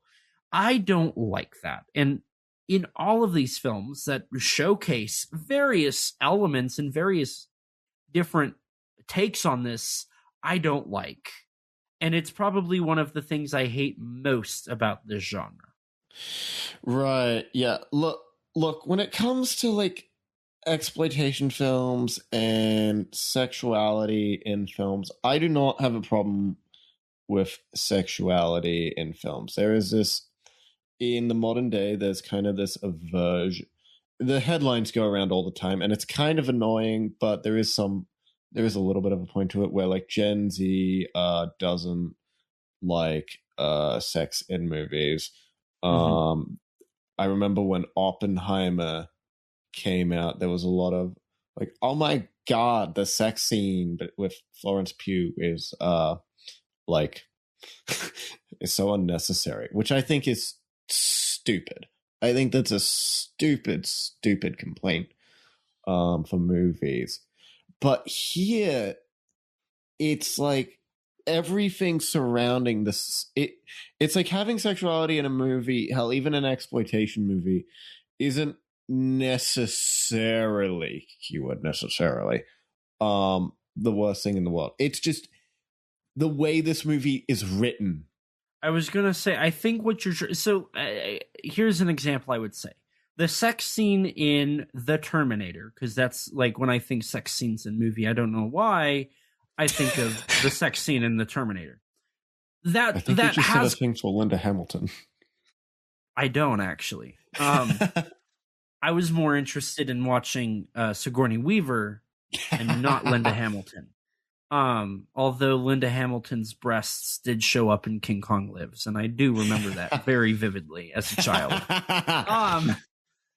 But what I'm getting at here is The Terminator. That scene literally literally makes the entire universe happen. Right. That's so important, and I honestly think that's partially why I do think about it so much. Is just, and when I think of like sex scenes in a movie, it's like The Terminator. Without that scene, you don't get John Connor, you don't get T2, you don't get the rebellion, you don't get Kyle Reese, you don't get any of it. That scene is, you can't have Terminator without that. And then you look at something like Meatball Machine, and honestly, you could cut those out and it doesn't change anything. It doesn't impact anything. Here's the thing. Like sexuality in film, I don't have a problem with, because sex is such a normal. It's a normal thing. It is a big part of the human experience. And I think sex is, even outside of just having a plot function like in The Terminator, I think that sex in and of itself can have such an emotional resonance, because it is that just that display of passion. Yeah, so it's like I don't have a problem with sex in movies. I don't even necessarily have a problem with unnecessary sex scenes in a movie. It's just the writing around this movie is similar to Stacy in that it makes me feel gross. Right. And that's my problem. It's like I've seen other like exploitation films before. Like I've watched the Female Prisoner Scorpion movies. God, what was that other movie I watched? Woods Are Wet and whatnot. And it's like, yeah, those movies are exploitation movies as well. And Woods Are Wet, it's gratuitous in its own right. But here it like actively gives me an ick here. It actively gives me an ick. No, I don't disagree with anything you're saying at all. This whole first like 30 minutes is just gross. I would agree. And I think it does nothing for the rest of the movie, which also just makes it even worse. Like, one thing I can say, it's establishing like this. It's what it's doing is it's setting up the core emotional conflict and there is no crux emotion of the movie. Well, the crux of the movie is this love story between but it's hardly there. Yoji and Sachiko, but then because Yoji is insufferable and because the Sachiko like is barely a character, she is just love interest. and that's who my then problem. gets taken over. You don't feel any connection to Sachiko or Yoji. You don't really want Yoji to get with her, especially when he's like just like an awful person to her at a certain point too. Which right. I mean, I guess credit to the movie for being accurate for how like this nice guy type of character would be. But it's also like it's right when it could have been the passionate point in the story. Yeah, we're getting ahead of ourselves here. Look, frankly, there isn't too much else to like this part, like this opening act of the movie. Like, we get some scenes of the there's a couple more fight sequences, yeah, which just feel out of place. They're kind of just there to be like, oh my god, here's more action. Don't get bored. But honestly, I think you're right. We can primarily talk about this scene now where he is like there in his room. This is a very Tetsuo. I think this screams the most Tetsuo. I do see Tetsuo in this sequence, and also, have you seen the original Evil Dead? I have not. Okay. Yeah, the scene is very Evil Dead as well. I did see the Japanese Evil Dead, which is kind of has a scene like this. Does Japanese Evil Dead have the tree rape scene? No. Okay. But no, like we've talked about this. The fact that like this is when this is the make or break moment, which is funny because this is a 3-act story somehow. And this is the end of the first act, essentially. This is the pre-together thing. And what sucks is the entire film is banking on you liking these two characters together based off of this one moment. And this one personal interaction, and you blow it with him being the worst possible human and basically saying, because you're damaged, I don't want you. Yes, literally. Oh my god. Yes. And it ruined and it like screws with the entire rest of the movie. Because it's like, look, having a protagonist you don't like isn't necessarily end of the world. Like, having an unlikable protagonist can work. Like the recent movie there's a movie came out, Marty Supreme. Like that, Timothée Chalamet, you hate that character from like the first 10 minutes of the movie. You despise that man. But like what makes that movie engaging and entertaining to watch is you're not meant to like him. What you are watching is you're watching how him being an insufferable character, how him being an awful human being, just like causes this train wreck around him, and how he makes everyone around the lives of everyone around him worse and just miserable. Whereas here, it's like the movie like seemingly wants you to somewhat care about this relationship, to want to care about Yoji's attempts to try and save Sachiko.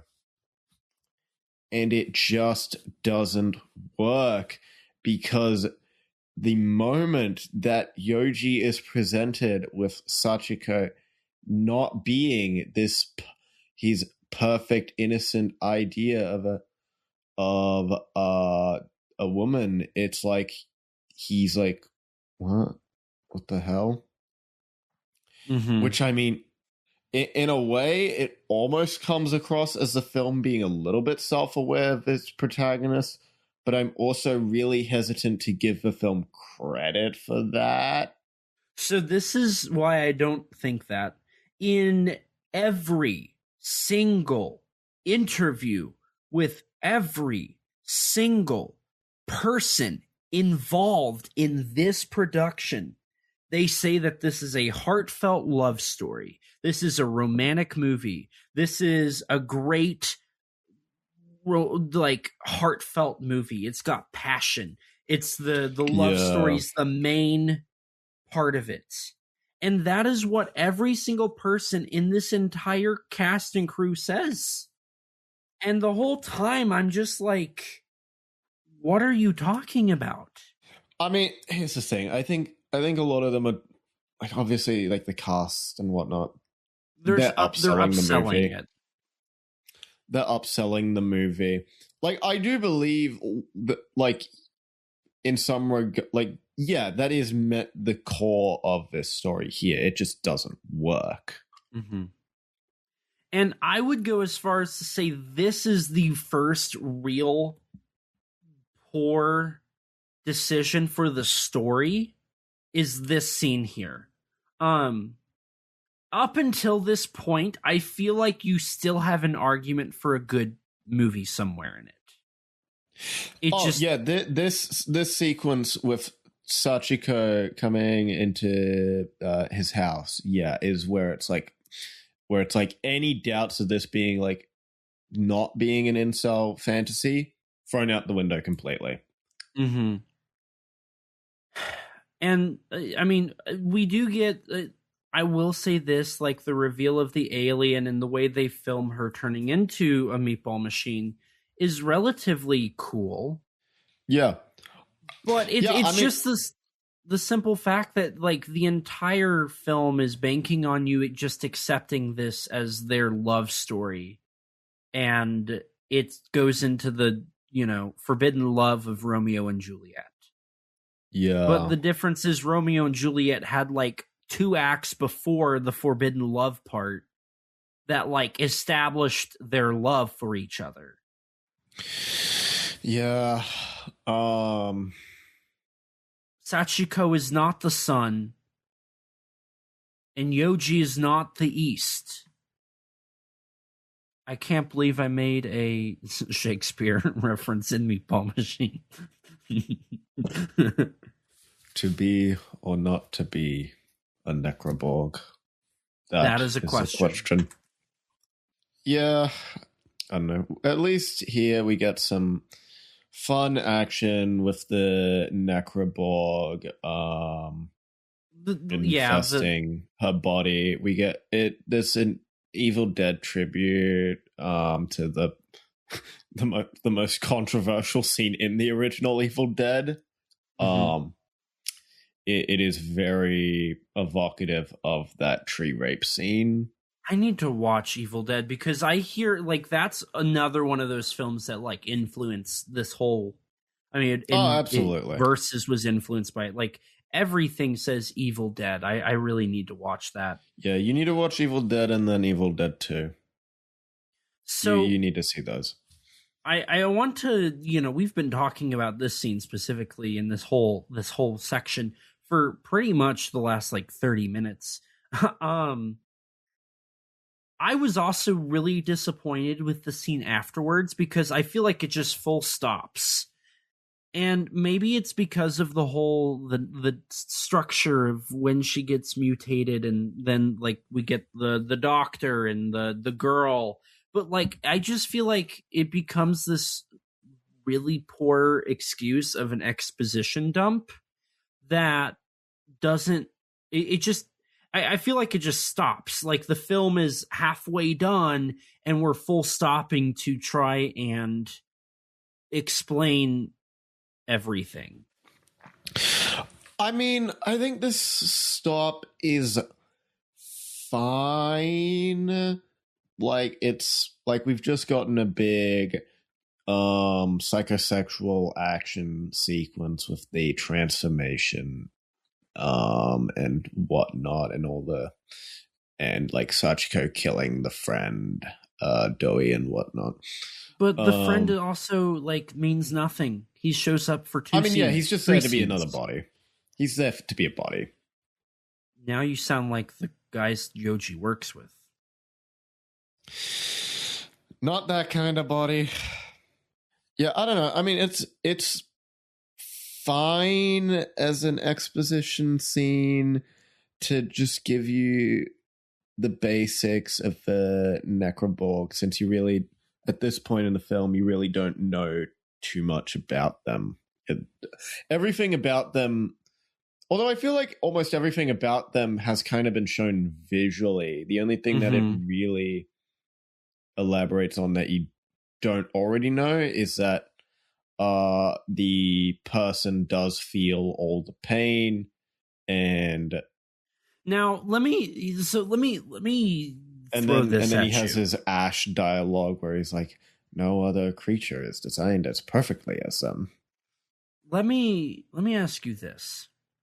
So one of the biggest issues with this movie in Japan, from what I looked at, was the original Meatball Machine does not explain where they come from, does not tell you, does not show you.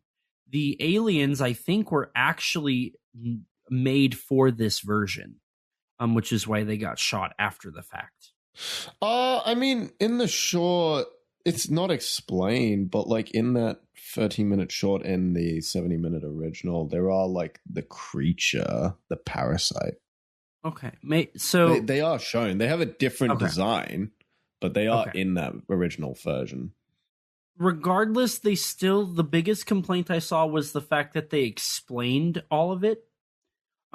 Yeah. Which, depending on who you ask, some people say Japanese cinema is very common to not explain like important details, which this is an important detail, I would say.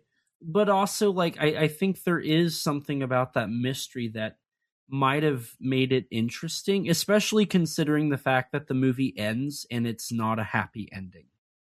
Like, keeping it a mystery almost, I feel like, could have made the film feel more confident, if that makes sense.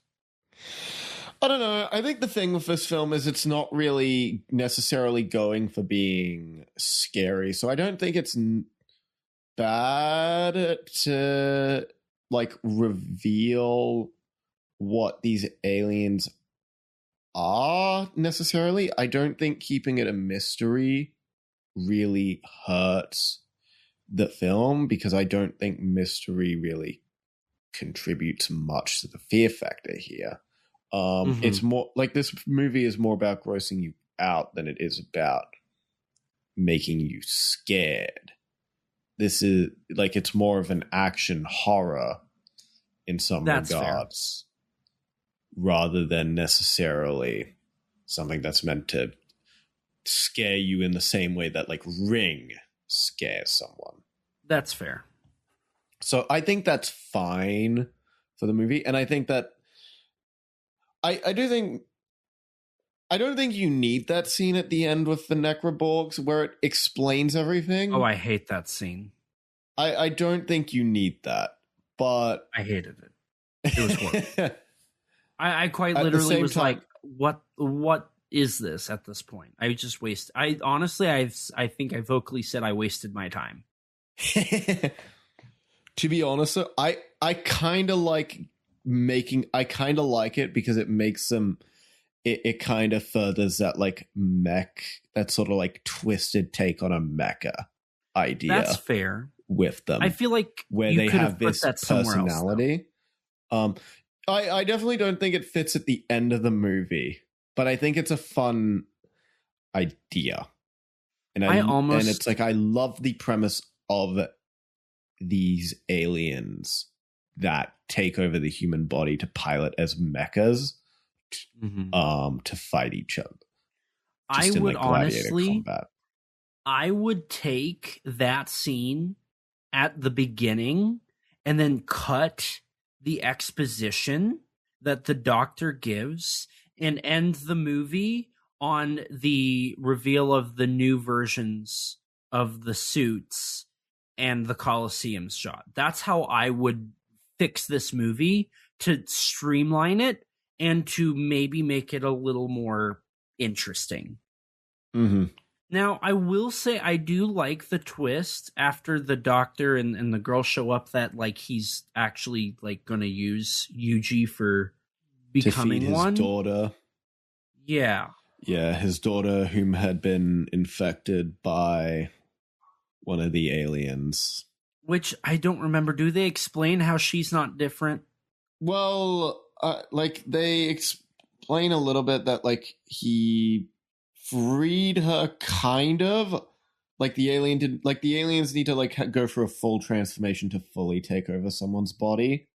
Mm-hmm. And that doesn't happen until like both the eyes are taken over. Meanwhile, so while she seemingly, it got about halfway through where one of the eyes got drilled in, but the other eye, he stopped it before the other eye was taken. Gotcha. So But exactly like what happens to Yoshi. there's still some Necroborg influence with her in some respect. I will say this. I don't necessarily know if I love the whole like Hunger Games of it. The whole like may the best meatball machines win, I guess. I don't know. There's something That about specific it part I'm whatever on, but it's also like it doesn't it feels matter. like right. It feels like it should be way bigger than it actually is. But like in the movie, they just use that to explain the 3 action scenes, which I didn't really love. Mm-hmm. I was fine with it just being they don't like each other and they eat each other. I think that little bit of explanation wasn't necessarily. So we get the twist of the doctor trying to turn him into a necromorph. He kind of does, but survives. He kills the doctor. Yeah, he rips out his alien parasite and kills him as well. Mm-hmm. So Yoji has control over his body. And then we get Yoji killing a little girl, which is kind of funny in a weird, demented way. Yeah. And then that's when we get the transition into what was supposed to be the conclusion. That ends up getting drawn out into a way longer climax. Because we're about an hour. Is the right word. We're about an hour in, and we get this scene where the female character and the male character have finally met each other, both in their Meatball Machine forms, and it's kind of in this back alley in Tokyo. Yeah, and we get like a 20-minute long action sequence. And I've never understood who the guy is, because she's holding a guy that's like wrapped up in metal. That makes like no sense. Did I miss something? I don't know. She just like killed a guy or something and wrapped him, and he's still alive though. He dies. Yeah, I think he is. Sorry. Yeah, I think you're right. I don't know why she did that. She just did okay. And then she uses him as a human shield, and he's just beating up this guy who's like on. I mean, hey, to be fair, these aliens are just trying to have fun. True. I didn't love it, and it just feels so. I don't know. The whole fight, the whole cannon, and then it's too like long. the whole.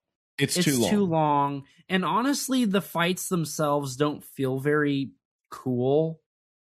I think this action sequence has some fun moments and there's like just with them, like obviously we enjoy guys in suit action and whatnot. There's a bunch of like blood and gore and whatnot. The blood's the cool part. Spraying blood, and she's able, and they're able to transform their bodies. Like Sachiko turns her hand into a flamethrower and then a chainsaw. So like there's fun parts of the fight. It just goes on for so long. I'm like, I don't care about what's happening. Yeah, and I don't know. There's because that she's so far gone that it's not going to happen.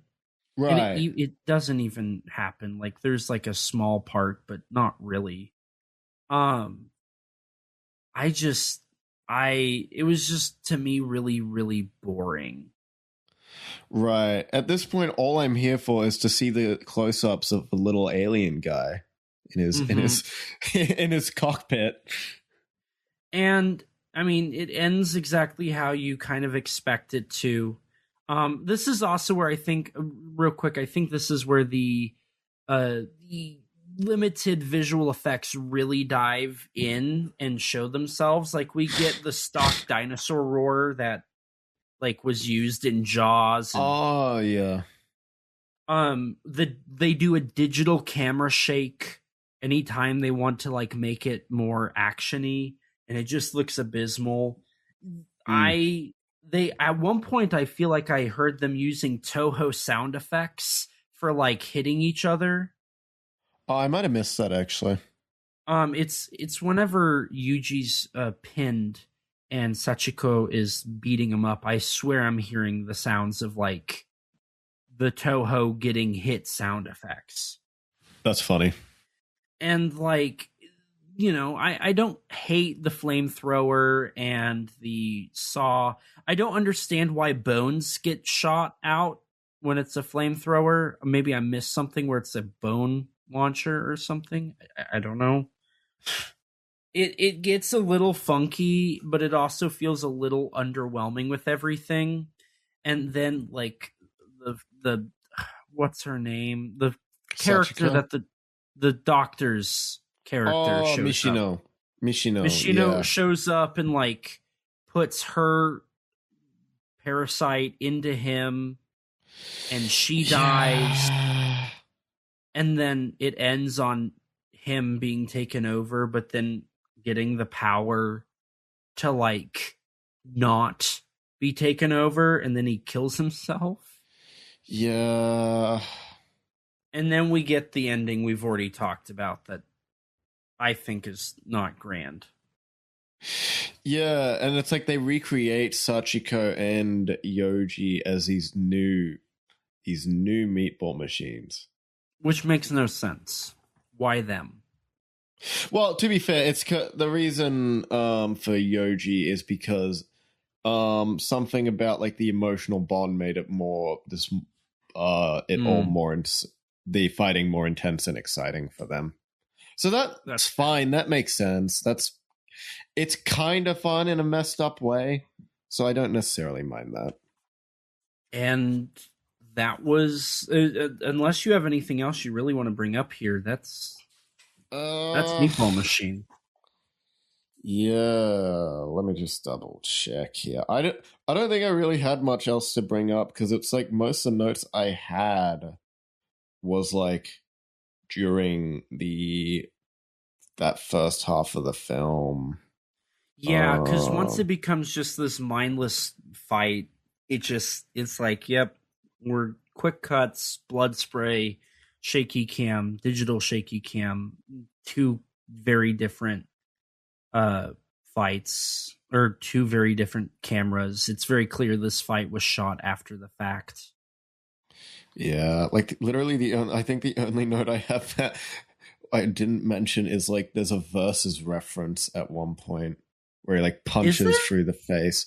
Oh, yeah, yes. There's a shot. Yes. That's like just It's like that the one doctor. shot from Versus. It's the doctor. Yeah, I think so. I feel like there's a little bit of Final Wars fight choreography, a little bit of Versus, and kind of some of the humor of Battlefield Baseball in this. I don't know. I found myself very bored through a bulk of this movie. Yeah. I can't say I was bored necessarily up until like the final fight. I was like, okay, just let it end, bro. Like the rest of the movie was like engaging enough. It's just kind of insufferable because of the actual writing and the script here. Yeah. And I think that's honestly the biggest thing that this film hits is the script is horrible. It's an awful and insufferable script. Mm-hmm. I don't think you could make this script any worse, to be honest. Yeah. So, yeah. I mean, where do you want to go from here? Do you want to do cast and crew? Do you want to do final thoughts? I mean, my final thoughts, I feel like, yeah, there's not a lot much else I can really say that I haven't already said. I really love the premise of, I really love the actual Meatball Machine aspect of the film. I love the idea of the necroborgs and these aliens that infest the humans, but instead of like a chest burster that births an alien out of them, instead it pilots them like a mecha. I love the actual, like, the psychosexual transformation inside of the body that we see. I adore, like, the design of the aliens in this film. I think they're, like, really, like, they like strike that perfect balance between gross, weird, and kind of strangely cute. I think I love their design in particular. And I think they're really, really fun. And the premise is so good. It's just the movie that the premise is built around. Mm-hmm. It's just this insufferable incel fantasy. It's not quite Naoki Tomomatsu level necessarily. It's not quite Stacy, but it is way closer than you'd want it to be. Mm-hmm. Yeah. The one thing I can say that Stacy did better than this one is just the simple fact that for Stacy, the weird, terrible incel part of the script, which was most of the script, made sense. Because it was most of the script. It was gross, it was weird, it was not appealing, but that was the movie through and through. This one, like, it falls out 30 minutes in. 30 minutes in, it's gone. And it's just this exposition for about 10 minutes. And then it's, oh, I've transformed. What do I do for 10 minutes? And then it's a fight for 30 minutes. And, you know, the power of love is a curious thing. It can make one man weep and another man sing. It can change a heart to a little white dove. It's more than a feeling. And, you know, that is the power of love. But this movie does not Huey Lewis and the News any of it. Yeah. It's the effects horrible. are nice.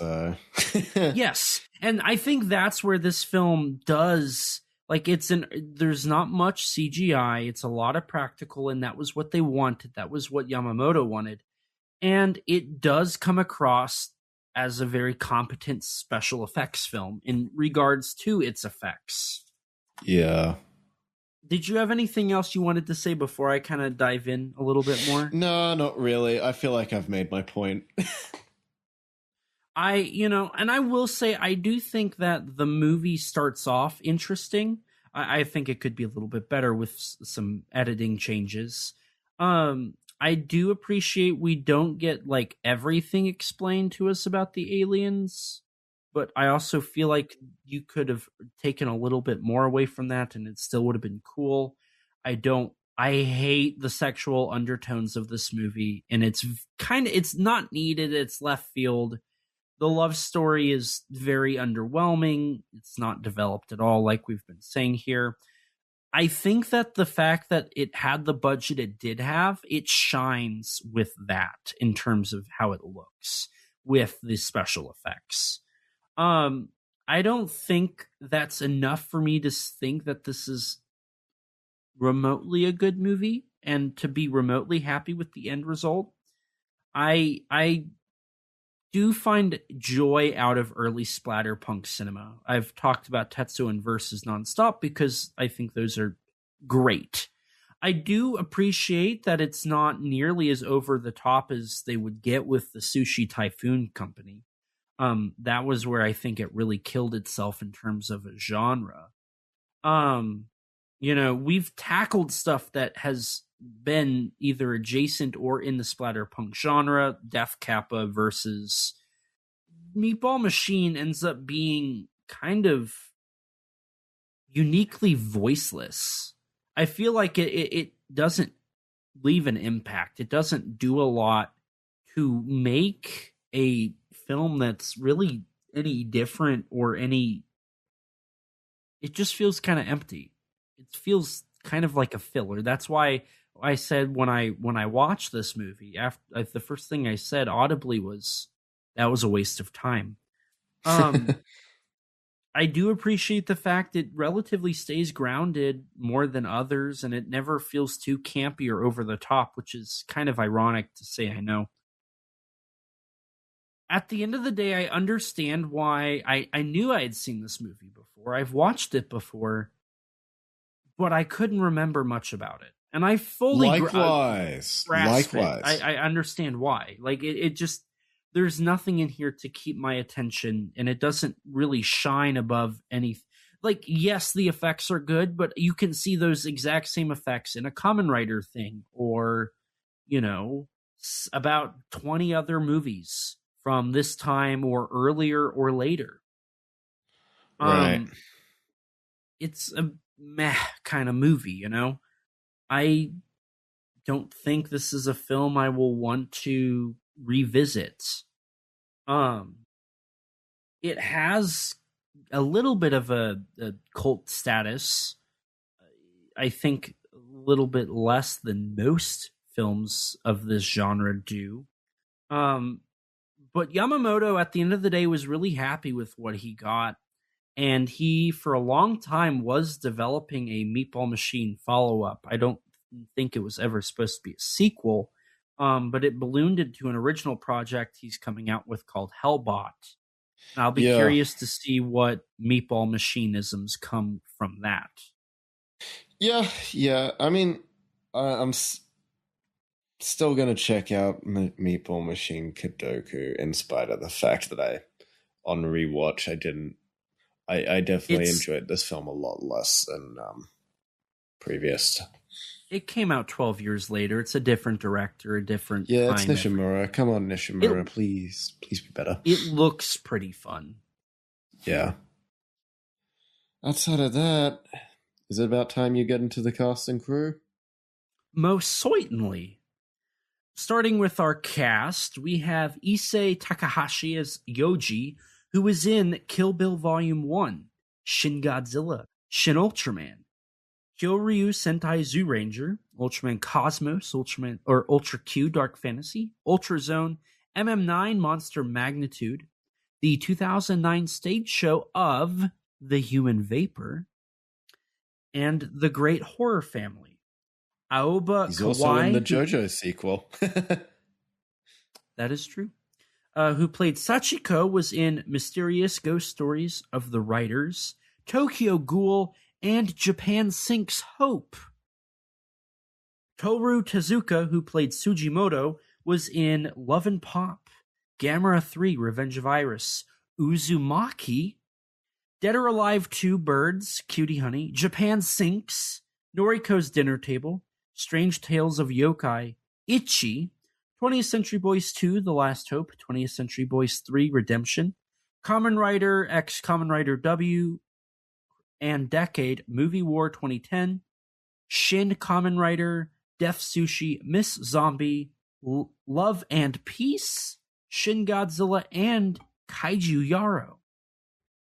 Ayano Yamamoto, who played Michino, was in Cutie Honey the Live, Midnight Horror Theater, Garo Makai Senki, Reincarnation, Ghost vs. Alien, Tokyo Gore Police, Teke Teke 2, and Nightmare Elevator.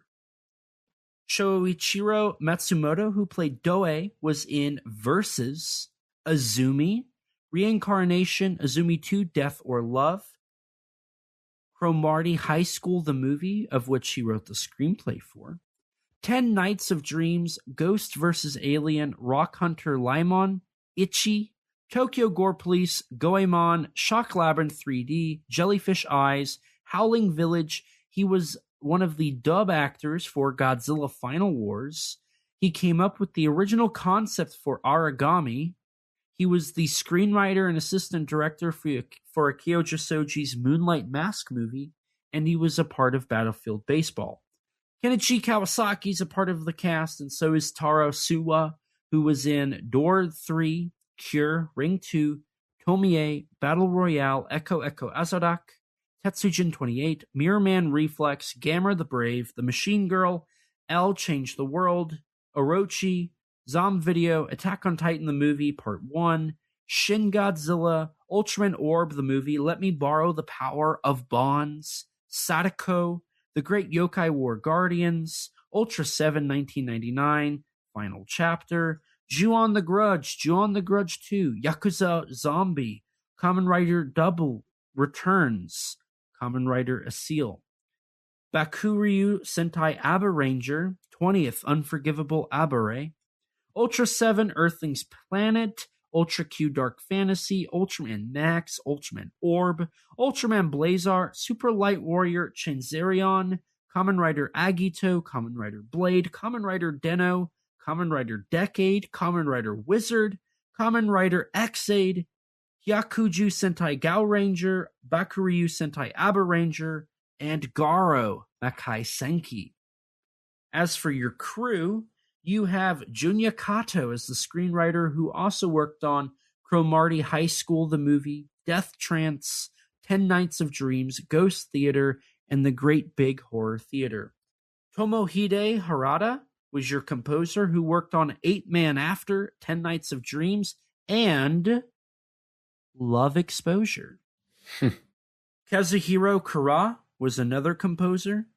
And then your special effects director is Yoshihiro Nishimura, who worked on Tokyo Gore Police, Vampire Girl vs. Frankenstein Girl, Helldriver, Zombie TV, Meatball Machine, Kodoku, Ultra Zone, Attack on Titan, Counter Rockets, X-Day, Hair Extensions, Ghost vs. Alien, Love Plunder, Ghost vs. Alien, Rock Hunter Limon, The Machine Girl, L Change the World, Love Exposure, Teke Teke, Teke Teke 2, Samurai Princess, Robo Geisha, Psycho Gothic Lolita, Karate Robo Zamborger, Yakuza Weapon, Tormented 3D, Tomie Unlimited, Zombie Ass, Toilet of the Dead, Death Sushi, Jellyfish Eyes, Nuguruma Z, Attack on Titan the Movie Part 1, Attack on Titan the Movie Part 2, Z Island, Shin Godzilla, Operation Mystery, Second File, Ancient Girl, Dogun-chan, Ancient Girl's Corpse, Dogon V.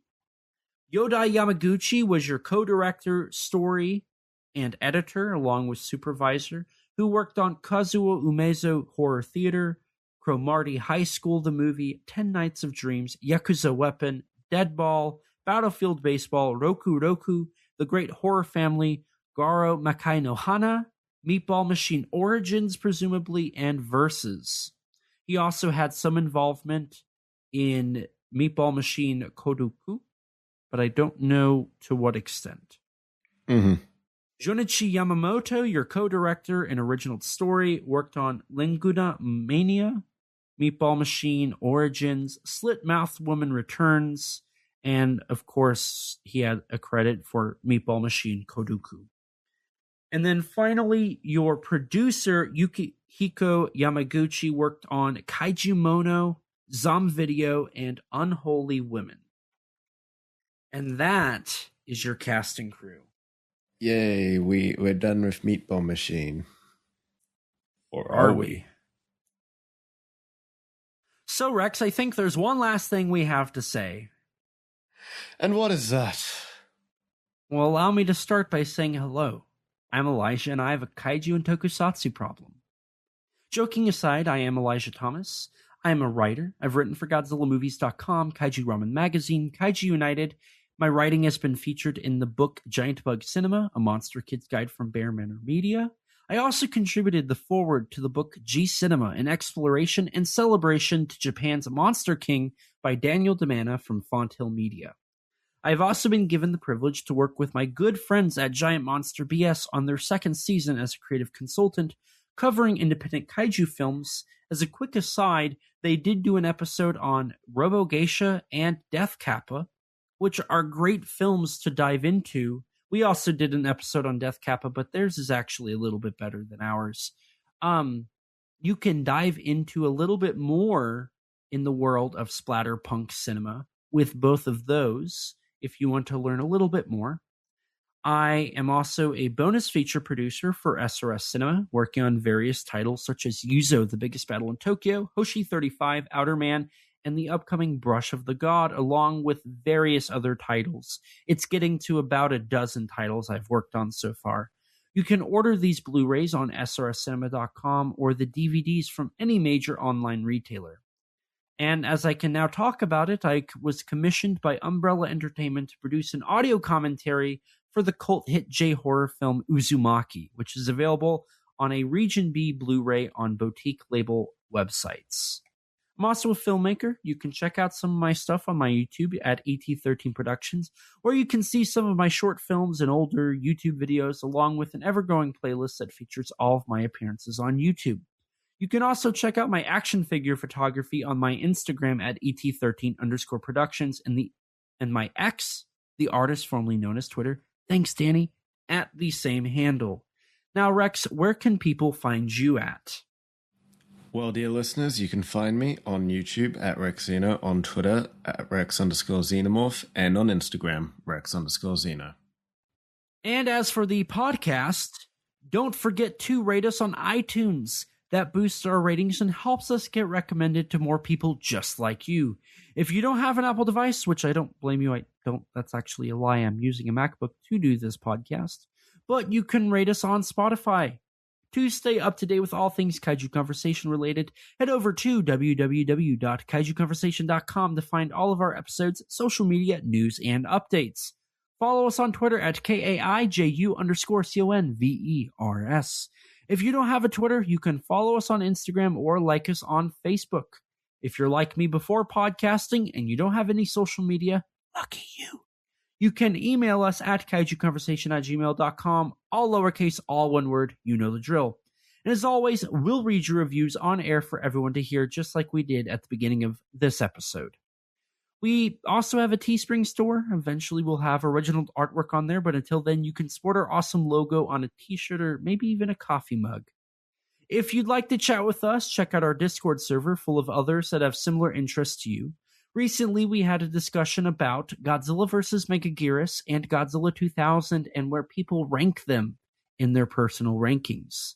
It's a great community full of great people. Don't forget to subscribe to our YouTube channel and hit the bell so you can be notified anytime we upload a video. We sometimes post exclusives to the channel like bloopers for episodes or minisodes talking about news or other subjects. And a huge thanks to Rex for editing all of these episodes and the other content we upload. His links can be found in the description below. Along with Rex, we'd like to give a huge thanks and shout out to Danny DeManna of the Godzilla Novelization Project for his amazing vocals on our theme song. You can support him by following him on Twitter at danzilla93_GNP or visit his website GodzillaNovelizationProject.com. And a huge thanks to Gratton Conwell from the podcast Giant Monster BS for composing the music for our theme song. You can support him by following the podcast on Twitter at Giant Monster BS or on any podcast platform under the name Giant Monster BS. And with that, we're going to wrap things up here. So thank you guys so much for listening. Rex, it is so good to be back in the saddle again, and I'm so happy for what we have coming up. That is new stuff to be recorded for 2026. Yeah. It's going to be a great year. We have a lot of great stuff planned and a lot of great stuff already recorded that's coming out. I'm very happy with what has come out so far. We are cooking. We are back. 2026 will be the year Kaiju Conversation came back. 2026, it is our year. We don't do drugs and we don't do sex. The Tokusatsu is where it's at. Uh-huh.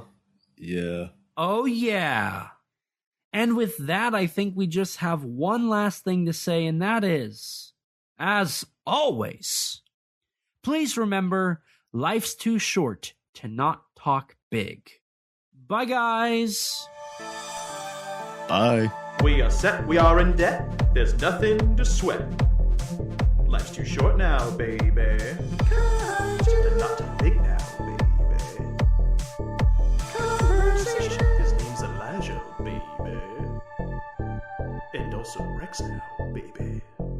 We love those kaiju, baby. And you will too now.